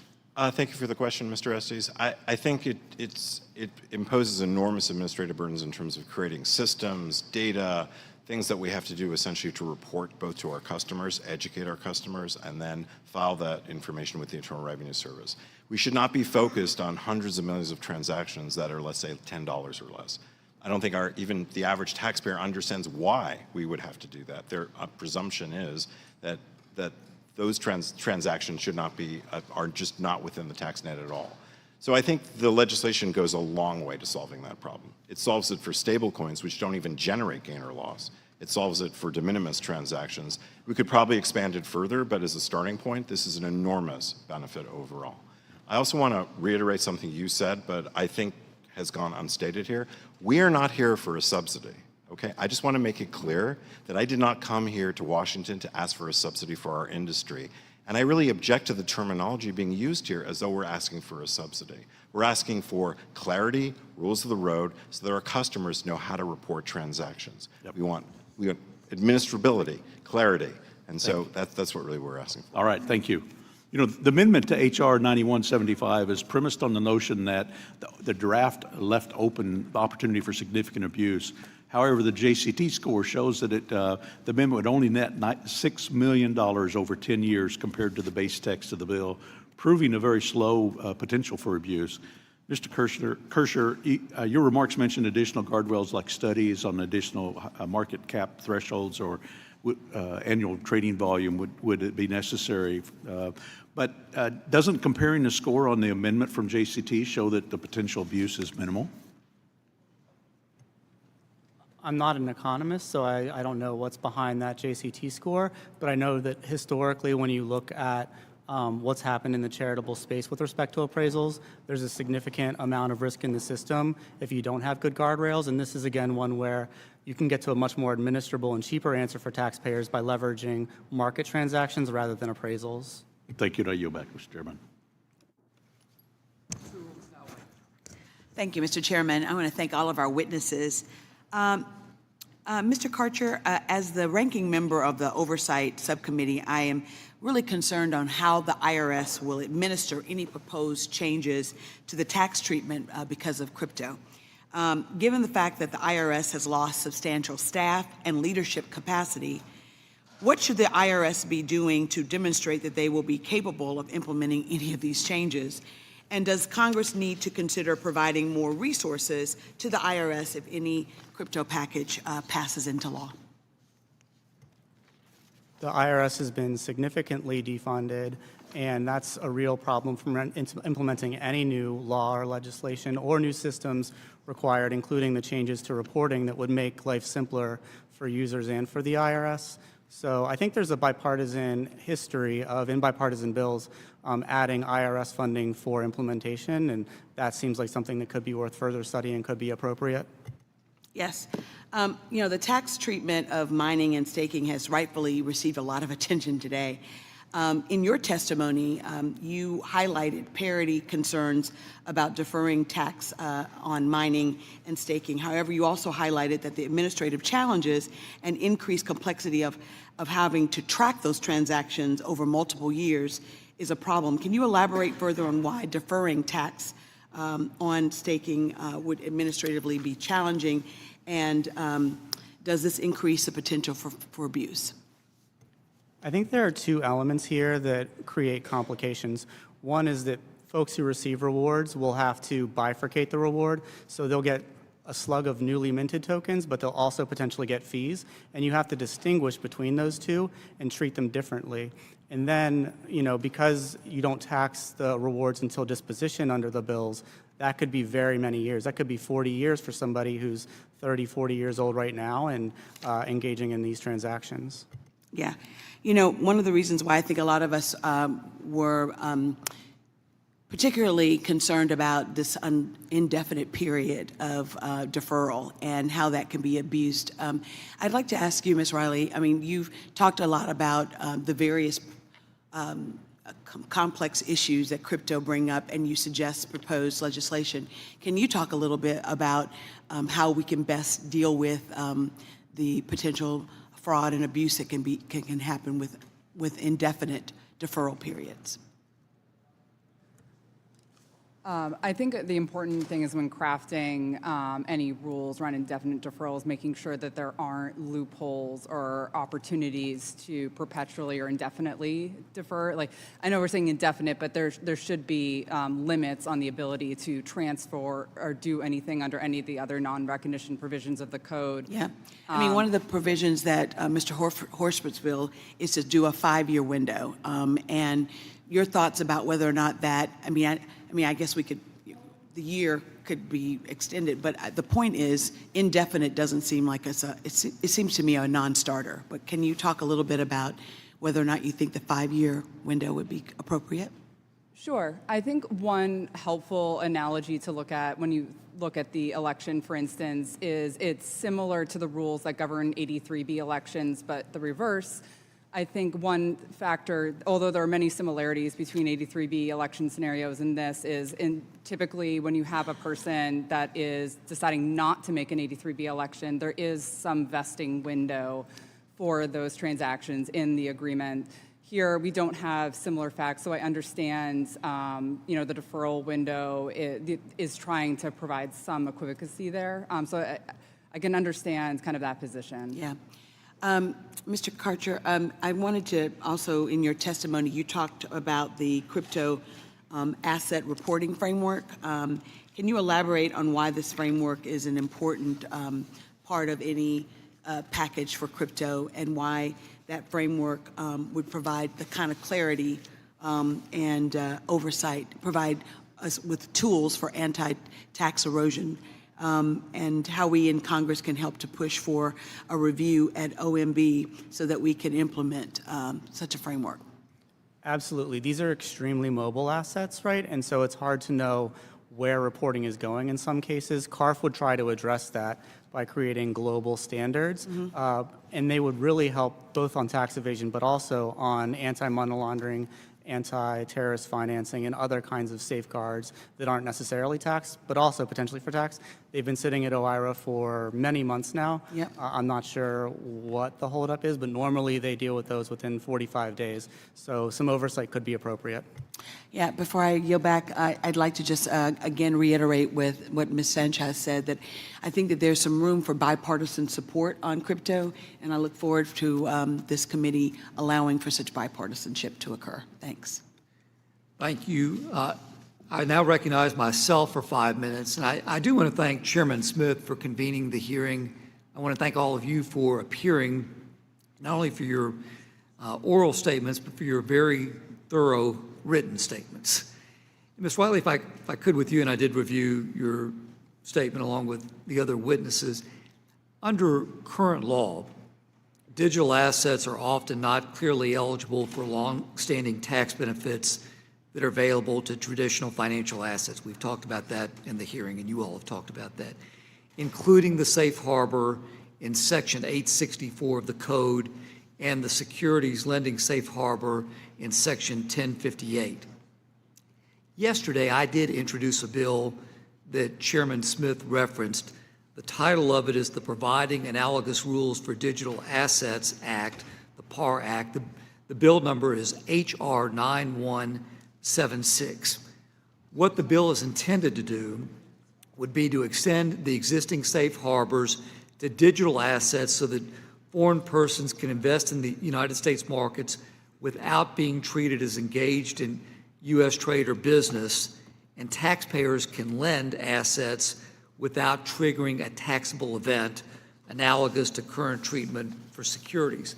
My question to you respectfully is, does the trading safe harbor for digital assets in this PAR Act that I've just described to you do anything different than the current safe harbor available for other financial assets in Section 864, or does it simply put digital assets on an equal footing? Thank you for the question, Congressman, and thank you for your introduction of that bill. Much appreciated.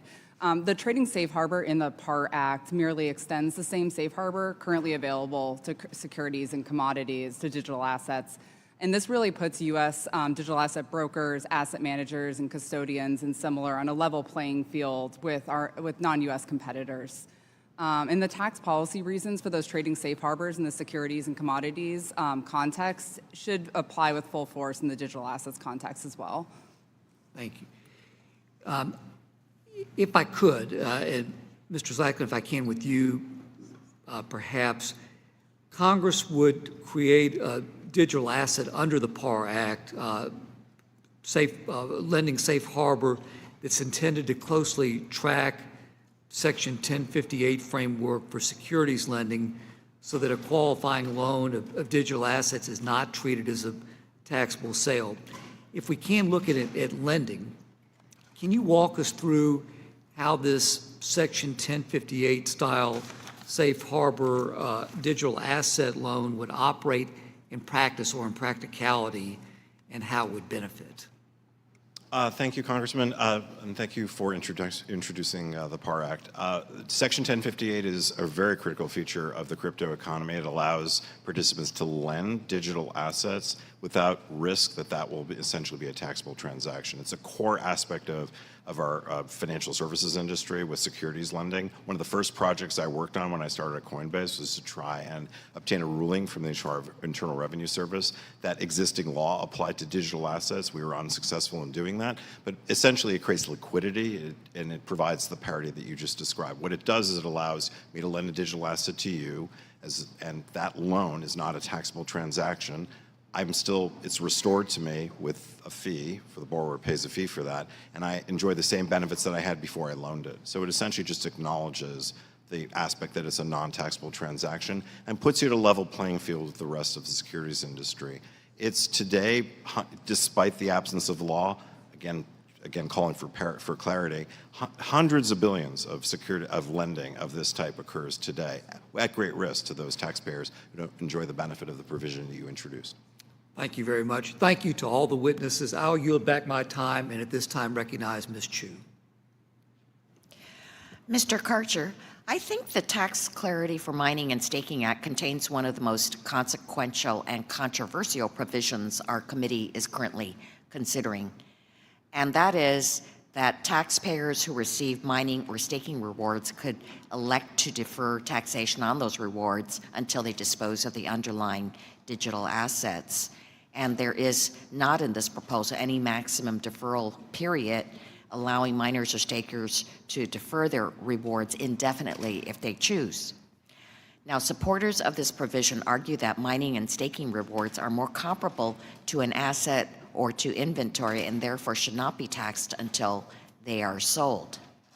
An alternative characterization would be that mining rewards are better analogized as a payment for effort taken by taxpayers to verify transactions on the blockchain. Thus, they are more akin to labor income more than anything else. So, Mr. Karcher, what do you think is the correct characterization, and therefore, how should these rewards be treated?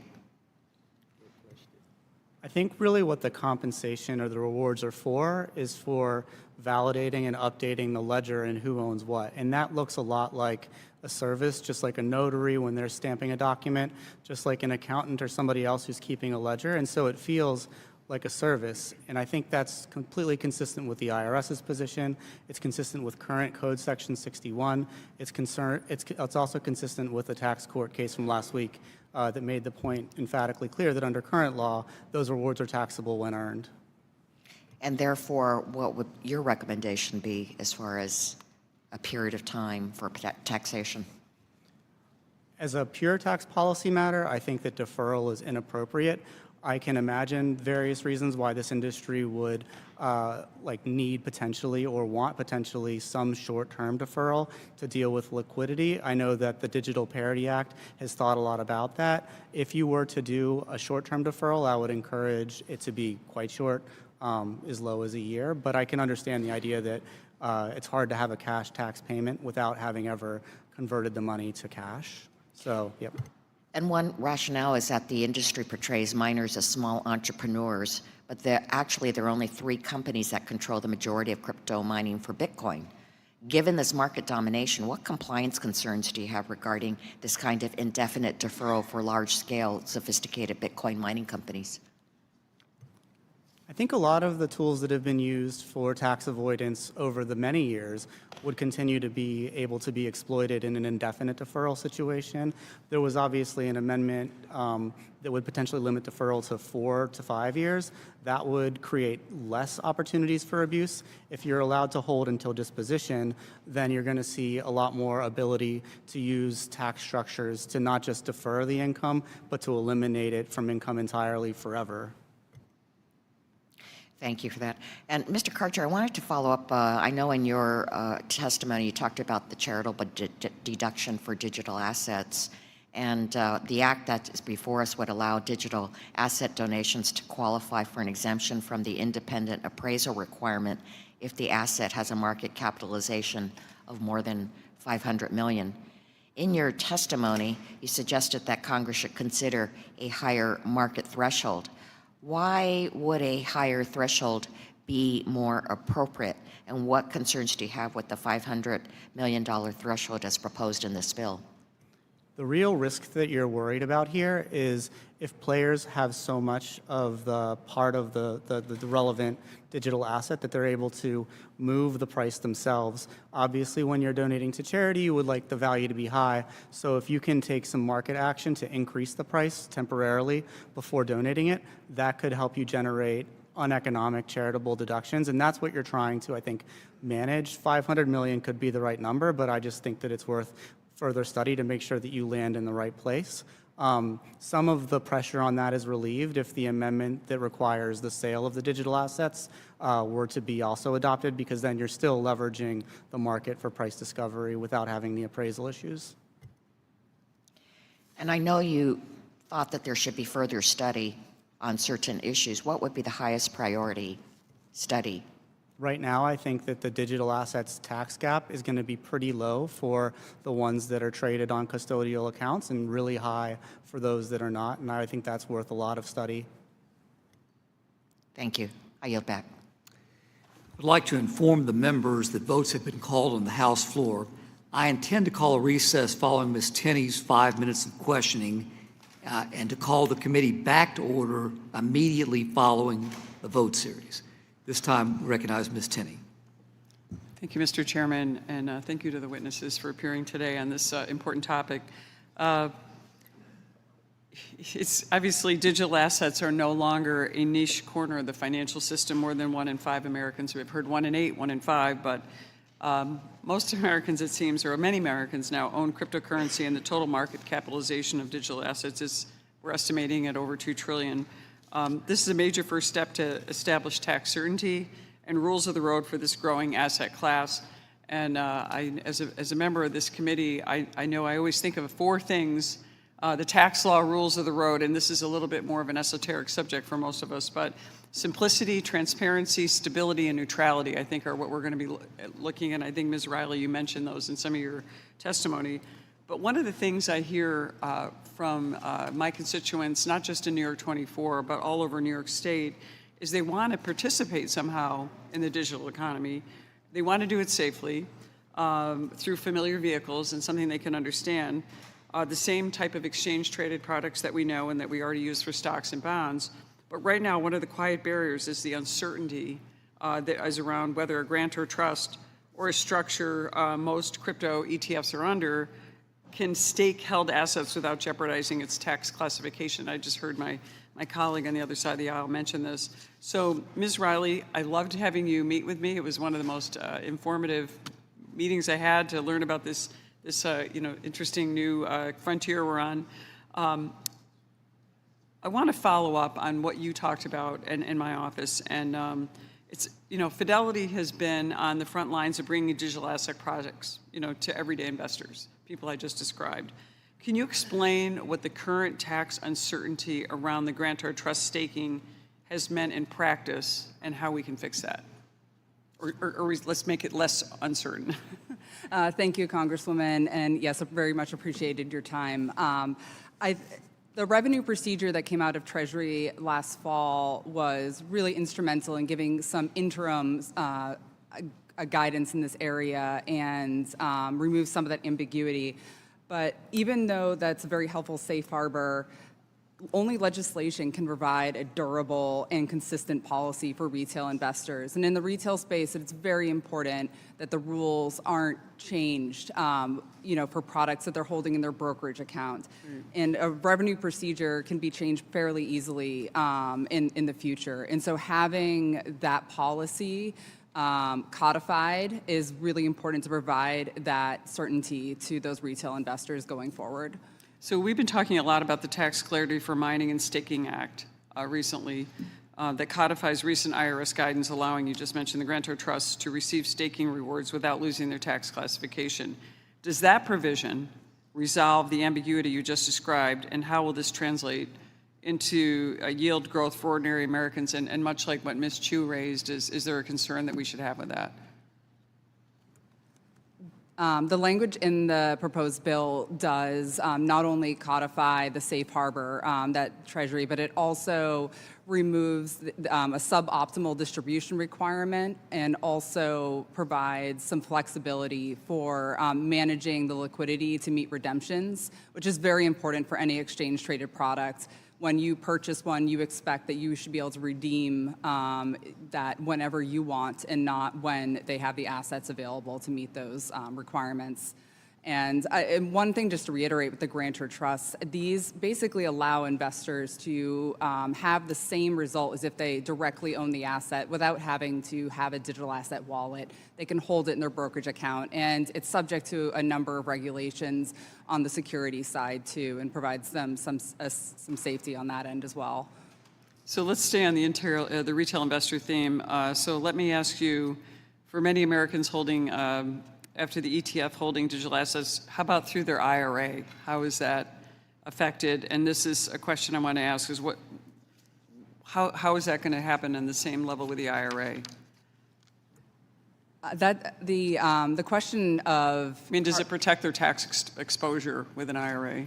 Yes, I think the ambiguity persists there. There are very specific carve-outs to what's subject to unrelated business taxable income. And things like passive investment income are typically carved out. And even though staking is permitted in grantor trusts, and grantor trusts cannot engage in business activity, which suggests that this income is passive in nature, because it's not expressly carved out under those rules, there's lingering tax uncertainty there, which is could essentially deprive people that are having investments in proof-of-stake cryptocurrency in their IRAs from a lot of the value proposition of participating in proof-of-stake networks. So we have to look to Treasury for guidance. Or legislation. Or legislation. Thank you so much. Thank My you. time's expired. I yield back. As announced, the committee stands in recess until immediately following the vote series.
The hearing will come to order.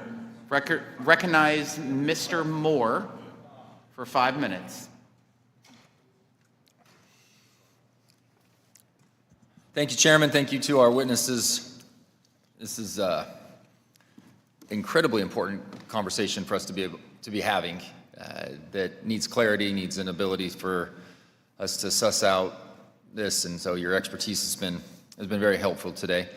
The Charitable Deductions for Digital Assets Donations Act simplifies the process around charitable donations of digital assets while also providing parity between digital assets and other financial instruments with similar characteristics. As we know, the process around receiving a qualified appraisal before claiming a charitable deduction can be timely, costly, and confusing, of course, for taxpayers, even if the value is readily available. That's why the bill requires digital assets to meet certain requirements in order to avoid qualified appraisal requirement, thereby protecting charitable organizations from so-called sort of pump and dump schemes. Mr. Slotkin, do you think the language included in the Charitable Deductions for Digital Assets Donations Act adequately protects against these types of pump and dump schemes? Thank you for the question, Congressman. I absolutely do. I think it's a very good attempt at resolving the issue of pump and dump and providing simplification. So what it does is essentially creates equivalence and parity with financial services where there's already an exception for publicly traded stock. So there's an equivalent definition for widely traded digital assets with lots of protections built in to ensure that we're dealing with assets that have readily ascertainable values. So, for example, on the Coinbase exchange, we have price discovery, wide trading, people cannot manipulate. That's essentially impossible to do. So it basically ensures with those protections that charities are receiving rightfully what they were supposed to receive, and that taxpayers can't abuse the system in of itself. So it's parity, it's equivalence, and it's simplification, all rolled into one. Any hang-ups or snags that might come with this? I mean, you as you talk about it, it seems pretty straightforward, and but anything that you could see impeding us to be able to accomplish something like this? So there's been some debate over what's defined as market capitalization. In other words, the amount of the token and whether it should be, with the proposal in the bill, I think is rightfully 500 million. There's been a proposal to expand that to 10 billion. And I think we can agree or disagree about that number, about market cap. I think the real question is, do you have a market, and is it manipulable? And I think the current proposal achieves that objective because it essentially discerns what is readily tradable. And by virtue of being a widely traded digital asset, the definition coherently provides the protections that we need. Excellent. Seems clear enough in a very unclear space, and this is why we need to kind of hash these out. Thank you. Mr. Somonsato, we have heard about a recent tax court case. Are you familiar with that case? Yes, mildly, I guess I will say. Yeah. What are your thoughts on the Paschal case and the legal certainty around staking? Has it been fairly described here? I guess whether it's been fairly described, it would be more, the position I would take is I don't think Congress should be relying on a single tax court case to come to this determination on this difficult issue. My understanding of the case is that it was a pro se litigant who was dealing on stipulated facts with the other side, and that the judge even lamented the lack of expert testimony on some of these topics. And moreover, the staking that was involved there involved a centralized institution between the taxpayer and the protocol here. And so there's like a lot of questions that a very straightforward, hey, the tax court found that staking rewards are income. I don't think you can take that legal certainty away from one such decision with kind of all of those factors at play. Excellent. Thank you so much. Appreciate it. And I yield back, Chairman. Ms. Moore.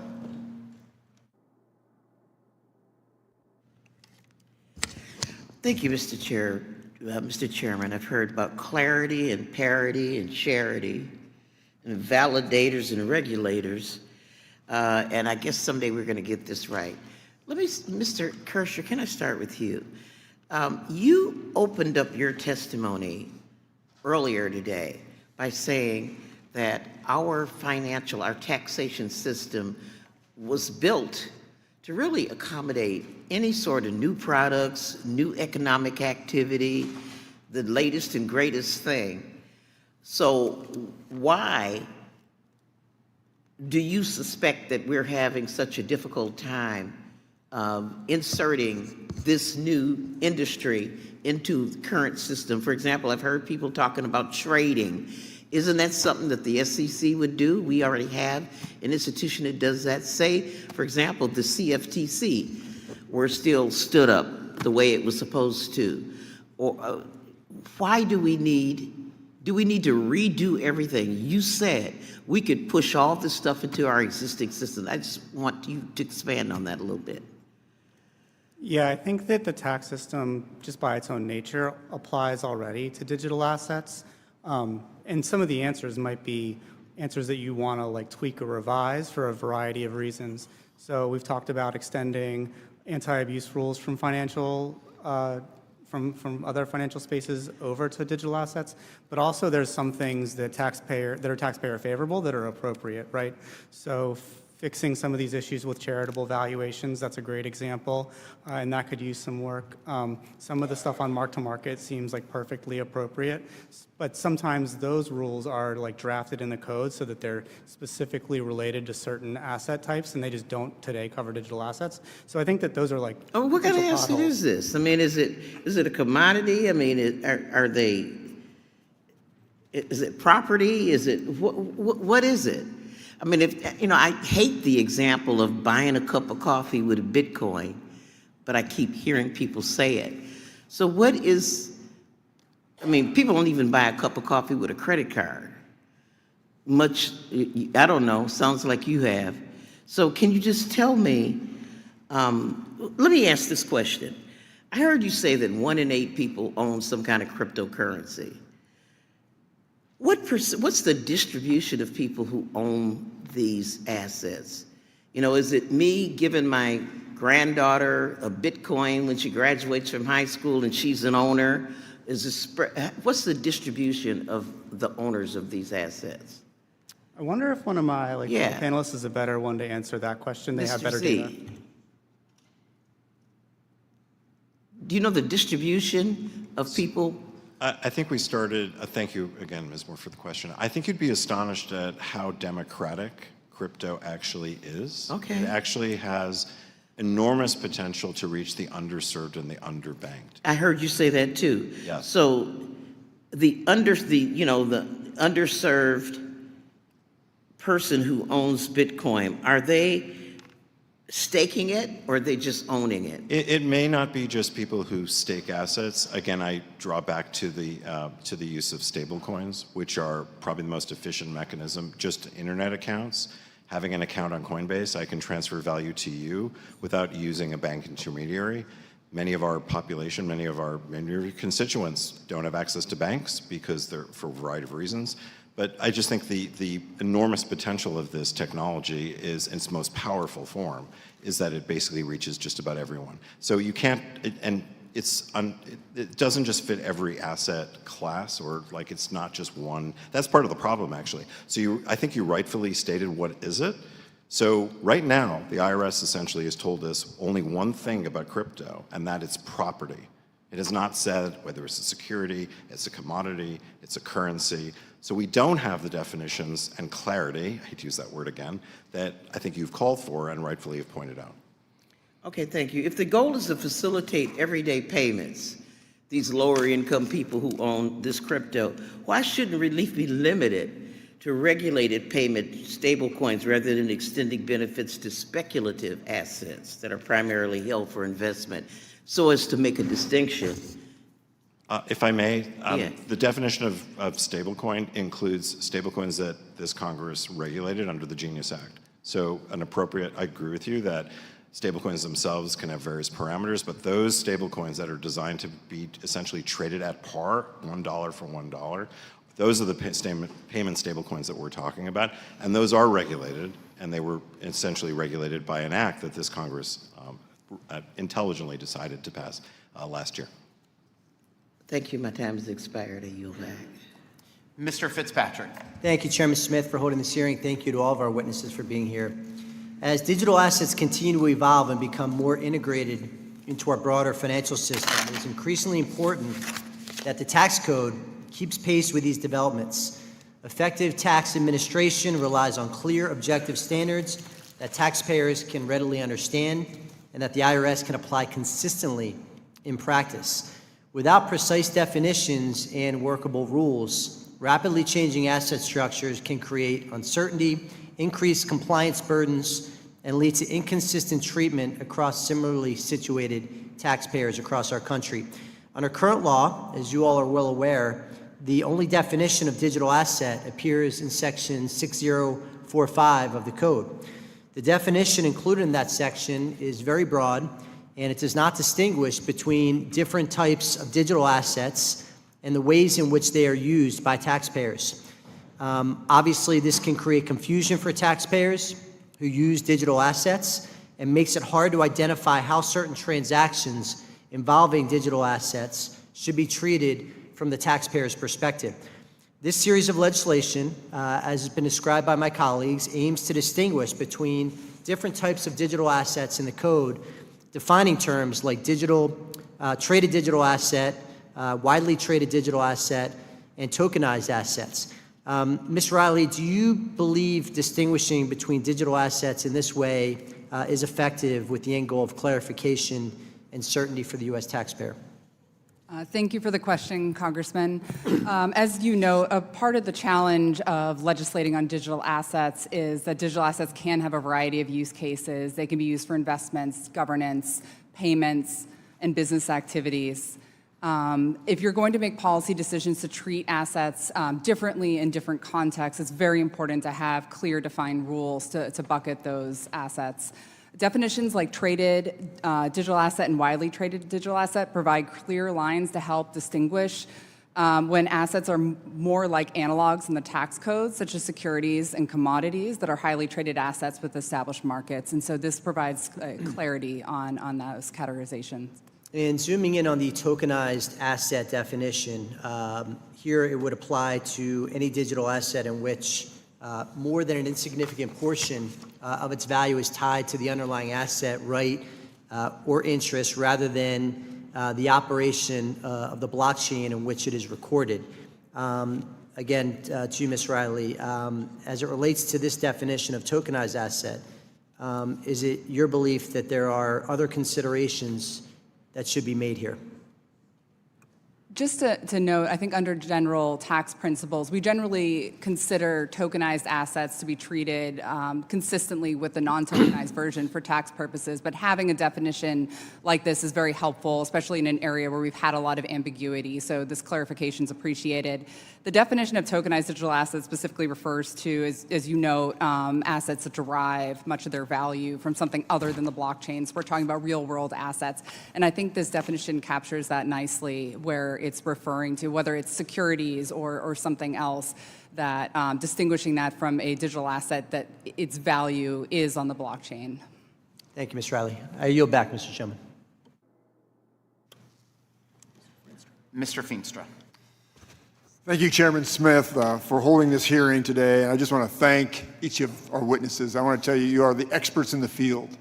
And it's exciting to hear and read your testimony. I'm actually really excited. I'm excited about the opportunity of what we have as a country going down these paths. I fully understand that we have a lot of uncertainty. And that's what we're trying to do today. We're trying to create an opportunity to create certainty and guardrails that we can create capital growth in our country.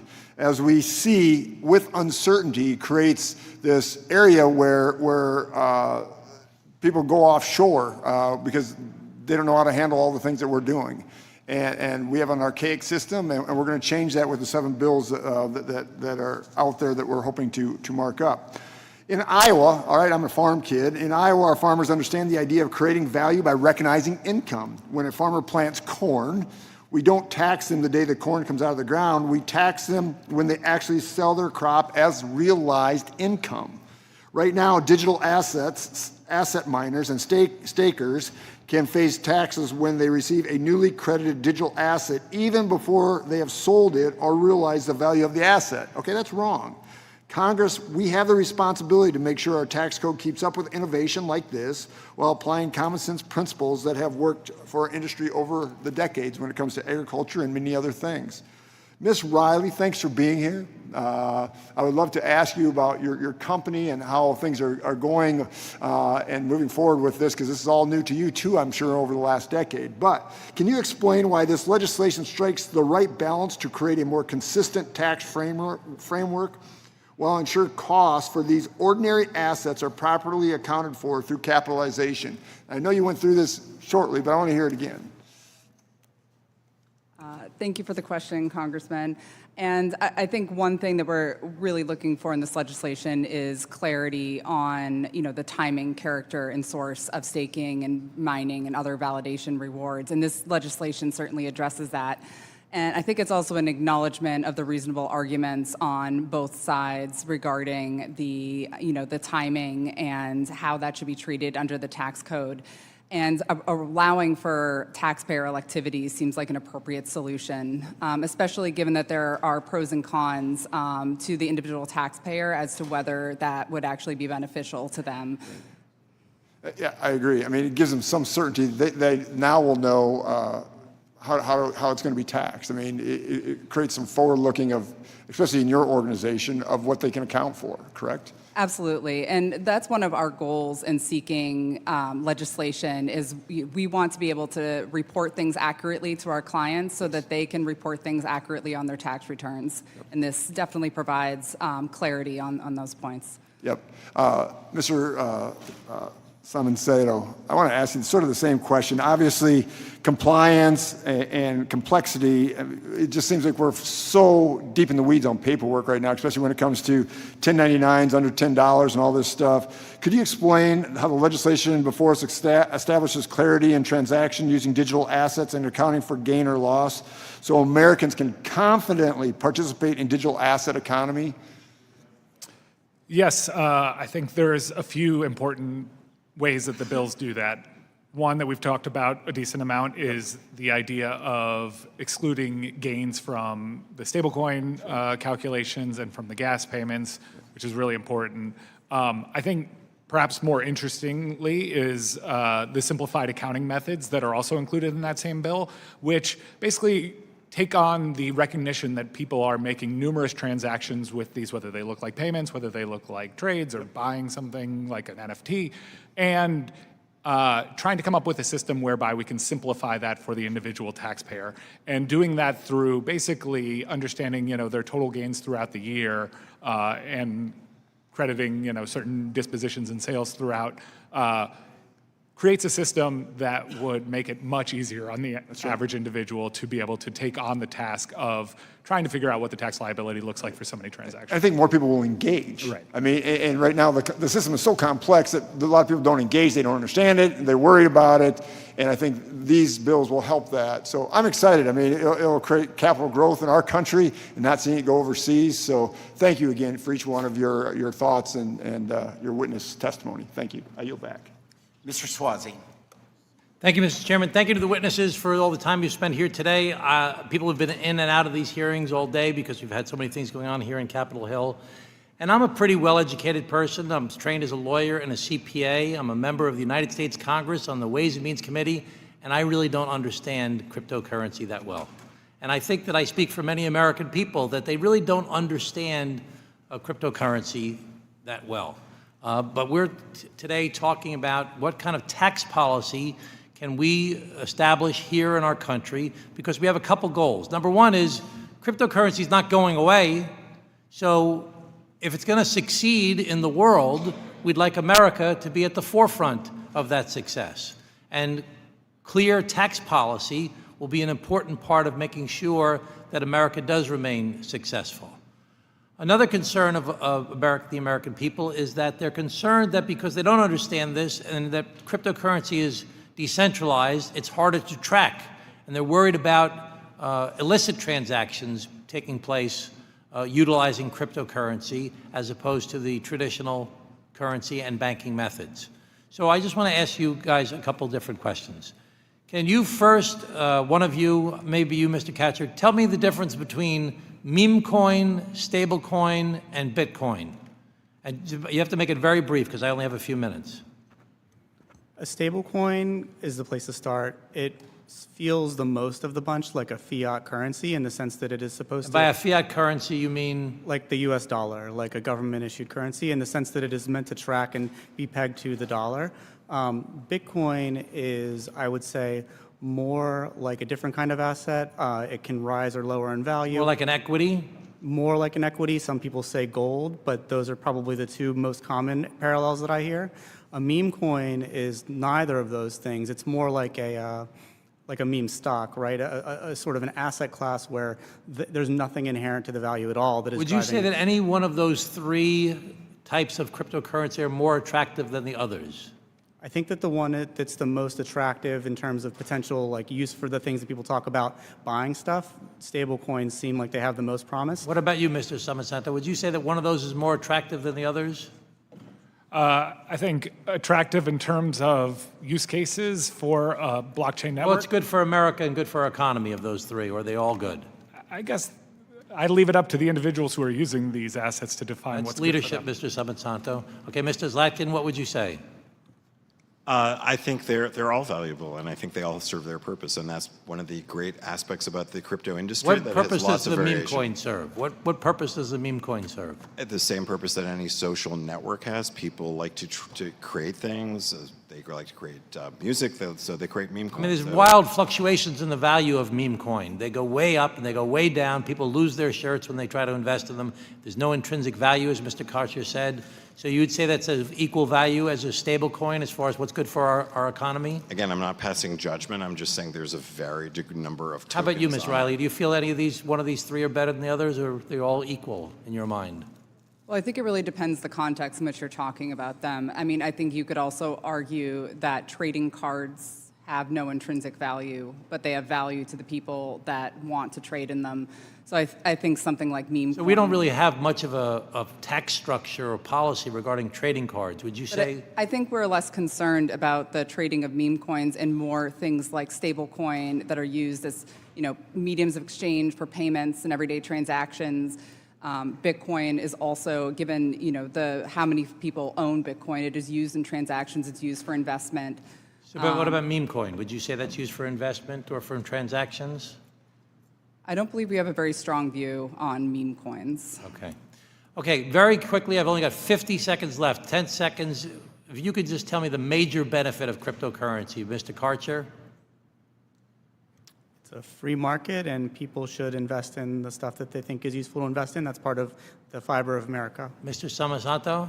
The ability to send assets in a peer-to-peer fashion without an intermediary to censor those transactions. Mr. Zlatkin? It leverages the use of the blockchain technology for the financial economy. So it democratizes and gives us access to a more efficient system for running the financial economy. So moves things more quickly also. So if you want to do a stock trade with cryptocurrency, it would clear faster. Is that true? It clears instantly. It clears as quickly as an email. Ms. Riley? So just to build on that, I mean, I think the speed, the security, and the reduced costs are all key parts of what makes it valuable for the financial system. Well, I really appreciate all of your time here today. Thank you so much for spending so much time with us.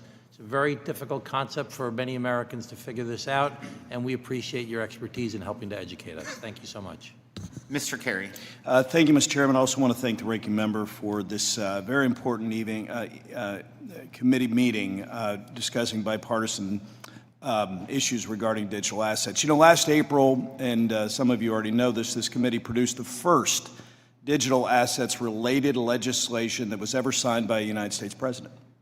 And this was the DeFi broker rule, CRA. Now, when we had the bill in this committee, we ultimately, when it went to the floor, it passed out of this committee, ultimately went to the floor. We had 76 Democrats that voted with us on this rule. Unfortunately, 6 of them were on this committee, were my colleagues on the other side. Now, they didn't vote for it in committee, but ultimately were part of the 76 that voted for it. So I think in the end, the explanations and the questions that we have today, once you see everything that has to do within the context of these bills, you'll see that these are really good pieces of legislation.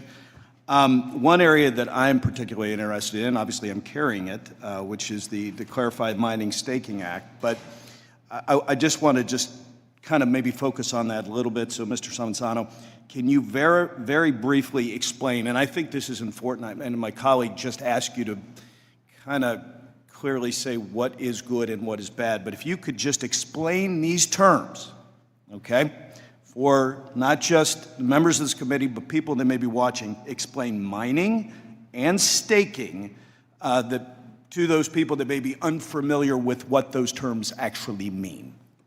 So I think the way I'll start at that is to talk about what process these players play in these ecosystems. Most importantly, what they are doing is validating the transactions. The way that these networks work without a central intermediary sitting there in the middle with a ledger where they're keeping track of all the transactions is you need all of the participants to agree on what the canonical transactions are. So a staker and a miner are doing somewhat the same thing. They are reviewing the transactions and saying, this is a valid group of transactions, and I can prove that, and I am putting something at stake. In the sake of mining, what you're putting at stake is your energy. You are using compute energy to solve a complicated puzzle, to basically be selected to play this validation role. Similarly, for a staker, you are putting your assets at stake and saying, I will do this in a trustworthy manner, or my assets will be taken away. But either way, the process of staking and mining is simply validating those transactions. And the really unique thing that goes on here is the protocol allows you to create new assets. That is the incentive mechanism for people to participate as validators, as stakers or miners, is this ability to create the new assets if you play this important role in the network. Okay, I think those were good explanations. If we can get it at a quicker it might be helpful for a lot of folks. But Ms. Riley, I'm going to go to you real quick. The legislation that we are discussing today allows the taxpayers to make a choice between two prevailing theories about how mining and staking rewards should actually be taxed. Either newly minted digital assets are included as ordinary income upon receipt and held as capital asset thereafter, or taxpayers can elect to treat newly minted digital assets like self-created inventory and recognize ordinary income upon distribution. So is this the appropriate approach from a tax perspective, in your opinion? Or why or why not? Thank you, Congressman, and thank you for your leadership and introduction of the Tax Clarity for Mining and Staking Act. I think that there are reasonable arguments on both sides of the equation here, and the option of having taxpayer electivity seems like an appropriate way to balance. There are pros and cons from a taxpayer perspective in terms of which is beneficial in terms of timing, whether taking it into income immediately and having any appreciation get capital gain treatment versus deferring recognition and having all appreciation be ordinary. So it is not an immediately, preferential treatment for such assets, and this seems like a fair way to balance those differing arguments. Okay, Mr. Zalkin, I was going to ask you the same question, but I'm running out of time, so we will get this for the record. As you can see, I mean, this is an issue that you've got to have to kind of learn to walk before you can run type of thing. And I do think you'll find many members of this committee are committed to getting to that process on both sides of the aisle. Again, you saw it in the DeFi broker rule. I think you're going to see it with this tax package as we move to the floor. So with that, Mr. Chairman, thank you again. And to the witnesses, thank you for being here. With that, I yield. Mr. Miller. Thank you, Mr. Chairman. Truly appreciate it. And I appreciate the committee's continued focus on digital asset taxation and the need to provide taxpayers with greater certainty throughout this process. For too long, taxpayers have been forced to navigate a patchwork of framework and guidance, administrative interpretations, and unanswered questions. Congress has a responsibility to establish clear statutory rules that promote compliance, support innovation, and preserve the integrity of our tax system. I think it's important to recognize that many of the concepts reflected in these bills were developed over nearly 2 years of bipartisan work, with Congressman Horsford and I spent considerable time engaging with stakeholders, practitioners, academics, and industry participants to develop the Digital Asset Parity Act, a comprehensive framework designed to address these issues in a coordinated manner. That framework was built around a simple premise. Digital asset tax policy should be coherent, administrable, and technologically neutral. The challenge before us is that digital taxation is not a collection of isolated issues. Mining interacts with staking, basis rules affect reporting, anti-abuse provisions affect compliance and investment decisions. Changes to one area can have consequences in another. As we consider these proposals, I hope we remain focused not only on whether individual bills will solve discrete problems, but also whether they will fit together as a part of a durable, comprehensive framework. In some cases, I'm concerned that modifications to previously developed concepts may inadvertently create new complexity or undermine the policy objectives they were originally designed to achieve. Today's hearing is an important opportunity to examine those questions, understand the interactions among these proposals, and ensure we get the policy right, because I believe now is the opportune time in order to move this forward for framework. So, Ms. Riley, it's good to see you again. Thank you for being here. We know that digital asset provisions often interact with one another in ways that aren't immediately apparent when legislation is considered separately. For example, basis simplification rules may operate differently for taxpayers who are subject to or elect into a mark-to-market regime. If Congress were to create a deemed basis regime while separately considering mark-to-market treatment, are there circumstances where the interaction between those provisions could create unintended consequences or unnecessary complexity? Thank you, Congressman, for the question. I think I might need to give that one a bit more thought in terms of how those would potentially interact. But I think that is a valid concern about how code sections can have unintended consequences. Yeah, thank you very much. As I said before, and I'm very supportive of the process and the chairman behind me and what we're moving forward with and doing, I just want to make sure that once we get this right, that we truly get it right, and that we can continue to evolve off of it, and not hopefully mess it up in the way. Mr. Slotkin, good to see you again as well. When stakeholders evaluate digital asset tax proposals, do they generally view issues such as staking, mining, basis reporting, and mark-to-market treatment as separate policy questions or as components of a broader tax framework? I think most people probably don't think about tax policy the way you do, and I want to applaud both your efforts and Mr. Horsford's efforts in bringing us to where we are, because you really sort of blazed the trail. I think what you've accomplished and what taxpayers should think about is that we're developing a comprehensive framework for tokenization and essentially the financialization of the blockchain, and it's a broad array of both industries, assets, and activities. And I think to the extent that, and this series of bills actually ambitiously tries to address that. It tries to simplify it, it tries to clarify it, it provides clear rules for the road, and I applaud all those efforts. Thank you very much. And for the reason is to move forward, and I know there are some colleagues on both sides of the aisle that are uncomfortable with cryptocurrency, and they truly, don't understand it, or they just don't get it. I can tell you in the state of Ohio, every 1 in every 5 Ohioans owns a form of cryptocurrency. So these are the individuals, these are everyday Americans, and we have to bring stability to the tax code. And my biggest concern is if we do not, people will not come to the United States of America, to the crypto, capital of the world, as President Trump wants us to be. They're going to continue to go to other countries and operate out of there because they will have a stable tax code that they can operate out of that won't be in a phantom tax. So I greatly appreciate all of our witnesses here today. Thank you for all of your hard work when it comes to pushing this forward. And I really do hope that we can get this in a good place to see through the finish line. But thank you, Chairman. I yield back. The gentleman yields. The chair now recognizes Mr. Snyder for 5 minutes. Thank you, Mr. Chairman, and I want to thank the witnesses for your patience and stamina as you're here today. I'm glad we're having this hearing to talk about a very important issue and explore ways that we can address some of the gaps in our tax code to better adapt to digital assets. As my friend Mr. Carey noted, it's a complex issue, and I believe we need to understand the many facets of the issue, as he noted, in the matter of crawl, walk, run. Mr. Miller, who just spoke, noted that we should act, we should evaluate, we should evolve over time. This is not going to be a one-and-done solution, I think. The most important thing I want to reiterate is that we need to work at this, address this in a bipartisan way. We should be working across the aisle. I believe and experience shows that when we find a way to work together to reach across the aisle and craft solutions, we can create policies that stand the test of time.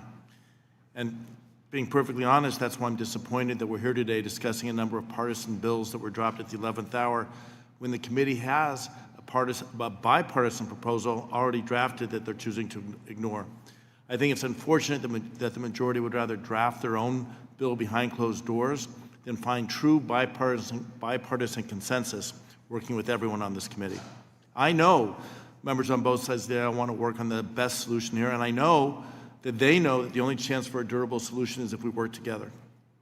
Representatives Horsford and Miller have been working diligently for over a year to craft a sensible bipartisan solution. That's the proposal that we should be considering at this hearing today. A bipartisan path forward is the only way we can ensure the changes we make to the tax code are durable. And when it comes to changing the tax code, durability should be one of our top priorities to give certainty and clarity as people plan for the future. We should be focused on making improvements to address some of the outstanding questions for adapting the tax code for digital assets that make sense and clear barriers for people in this space. We should be focused on providing clarity to taxpayers and to companies so everyone knows what is expected of them and what they can expect when it comes time to file. And the industry is able to grow, as Mr. Miller said, here in the United States. We should be focused on reducing or streamlining unnecessarily burdensome paperwork where it makes sense. We should be focused on providing parity where it makes sense too, and put up guardrails to prevent abuse without curtailing digital assets entirely. We can thread this needle. We can find common ground on how to best address these issues if we are targeted and if we work together across the aisle. And I wish that's what we were doing today in this hearing, looking at a bipartisan proposal. With my little bit of time left, let me turn to you, Mr. Kircher. You've spoken about some of the concerns in this proposal. What, in your view, in these proposed bills or what might be left out, what concerns you most? What haven't we touched today that we need to? What should we be focused on as we walk away today, considering our next steps? I think given the mobile nature of the assets and the risk of tax noncompliance when you don't have good information reporting and the attendant concerns about money laundering, illicit finance, and other nefarious activities, including drug trafficking, the real focus, or a good use of focus, would be trying to solve that problem through whether it be tax reporting or additional AML, KYC type rules, but really closing the remaining digital tax gap and also reducing the risks of illicit finance and other nefarious activities. That would be a really good use of the members' time. You know, I appreciate that. You know, my concern is if we let the nefarious activities consume us, if it rises to the crisis or it's what's on the front pages of the news, it takes us away from focusing on the policies that will move us forward in a positive way. I'm going to do something unusual. I know the hour's late and everyone's probably tired. I'm going to yield back almost a minute of my time. I yield back. The gentleman yields. I now recognize myself for 5 minutes. Thank you to our witnesses for being here today. In 2025, digital asset market capitalization totaled $3 trillion. These estimates show up to 30% of American adults own digital assets. Under the current tax code, digital asset users face high administrative burdens and opaque guidelines. Additionally, anti-abuse rules that apply to traditional finance assets do not clearly apply to digital assets. That creates opportunities for misuse. This committee has spent the last year working with various parts of the digital asset industry to understand the unique challenges consumers face in the existing digital asset tax structure. As conversations around the treatment of digital assets used in everyday commerce progressed, it became clear that a stablecoin-only approach would not suffice. I'm proud to lead the Less Tax Paperwork for Digital Asset Owners Act, which includes the option for taxpayers to select a simplified accounting method for one or more widely traded digital assets. This is a common sense change to streamline the reporting process and alleviate unnecessary administrative burden. This simplified accounting method ends the requirement for filing a Form 1099-DA for every single digital asset transaction. Mr. Somensato, Coin Center has argued for years that everyday crypto holders shouldn't have to track the basis of every fraction of a coin across hundreds of transactions. Instead, they should be able to just pay tax on the net change in value over the course of the year. How do you think the simplified accounting method will affect taxpayers? I think conceptually it offers a really valuable option in terms of simplifying the process by which an everyday crypto user can, simplify their tax payments. I think that I want to spend more time to just kind of make sure I understand like exactly how it would work in practice. One thing I would point out for your consideration is perhaps that the treating all of the gains as short-term capital gains might be a touch too punitive. For comparison's sakes, you could invest in a Bitcoin perpetual future right now that trades on a CFTC-regulated exchange, and the code would treat that as 60% long-term gains and 40% short-term. And those are essentially, from a price exposure perspective, equivalent assets as tracking the price of Bitcoin in a financial instrument versus actually just holding Bitcoin, for example. But otherwise, going back to your original point, I think it's really important to think of these solutions, which I think are, frankly, creative, right? This is something that might be a unique offering in the crypto ecosystem, but one that ensures that the individual can continue to participate in the way that we think that they should be able to. Because wouldn't you imagine if you didn't have to calculate the gain or loss on, let's say, a $2 transaction, you don't have to calculate gain or loss on the basis of that $2 equivalent in digital assets, it would be much simpler and easier to use? Yeah, I definitely do. And I think that would be ultimately the interesting decision would be to see how taxpayers engage with that, to see to what extent they would be taking on that election. But I think, at least anecdotally, my experience is that simplicity is kind of what most taxpayers are looking for in this area. Thank you.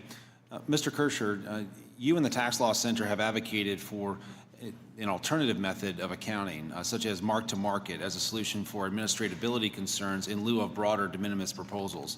Do you see this simplified approach, simplified accounting method, as consistent with your recommendation? In concept, it's absolutely consistent and has the potential to reduce administrative burdens while not providing new kind of other integrity-based issues in the code. I think the devil's in the details, and so you need to study it pretty closely and making sure you're getting the details right. But in concept, it's pretty potentially a positive idea. Thank you. The bills we're considering today make meaningful changes to provide clarity to consumers, to businesses, and to other stakeholders that work with digital assets. Creating more clarity in a defined tax structure will lead to reduced administrative burden as well as better compliance. That's essential to fostering innovation and allowing digital assets to thrive in the United States and not force them abroad. Thank you all again for being here today, and I yield back. I now recognize Mr. Byer for 5 minutes. Mr. Chairman, thank you very much, and Ranking Member. And thank you all for staying until the very bitter end. You'll discover the halls are empty when you walk this out the door. Mr. Kircher, in your analysis of the Less Tax Paperwork for Digital Asset Owners Act, you discussed the challenges the IRS is going to have in the proposed mark-to-market regime for non-stable coin digital assets. And you mentioned that the IRS has lost about a quarter of its staff, 3/4 of its leadership in the last year and a half. We have had the acting director in here a number of times, pushing him pretty hard, just about the depleted capacity to write timely guidance and carry out the enforcement functions. So just general, if they don't reverse the cuts to the IRS, what would you expect the results to be? How much trouble is the IRS going to have implementing the proposals? And could we see more evasion and abuse as a result?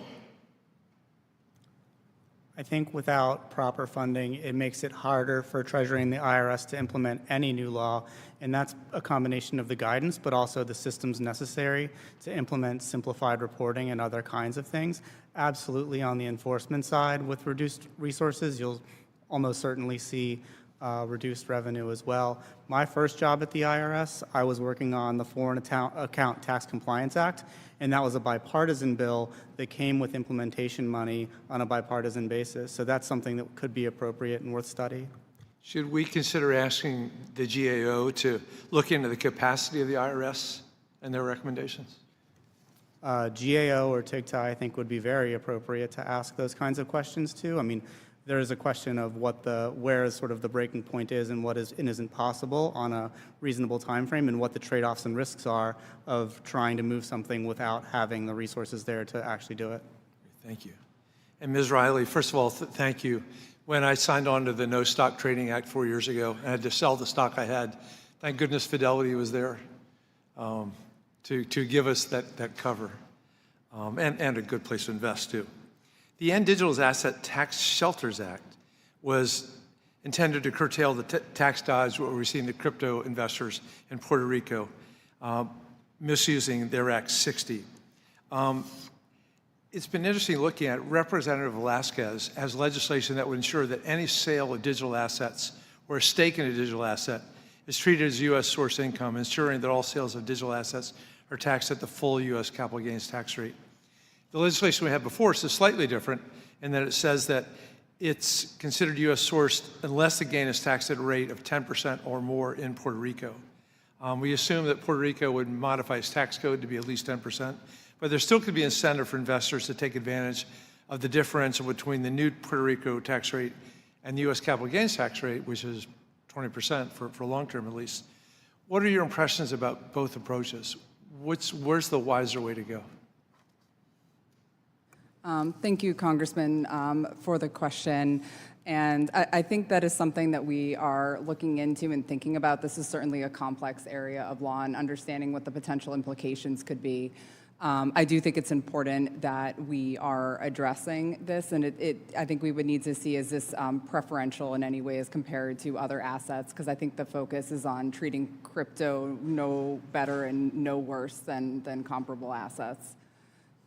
Great. Thank you very much. And Mr. Kircher talked a lot about mining and staking, the Tax Clarity for Mining and Staking Act. As you mentioned, this creates a variety of problems. The principle of parity among asset classes, which I confess I know is very complicated just listening today. The administratability challenges, the potential for abuse. And there's also the Joint Committee on Taxation says $3 billion over 10 years, which we're supposed to be the responsible ones here fiscally. My colleagues, Mr. Horsford and Mr. Miller, have a different approach in their Parity Act than in the amendment before us today, which allowed deferral for up to 5 years rather than 10 years. But there's even concern about that. As you notice that every time we get close to the 5 years being up, the excellent lobbyists come in and convince us to kick the can down the road.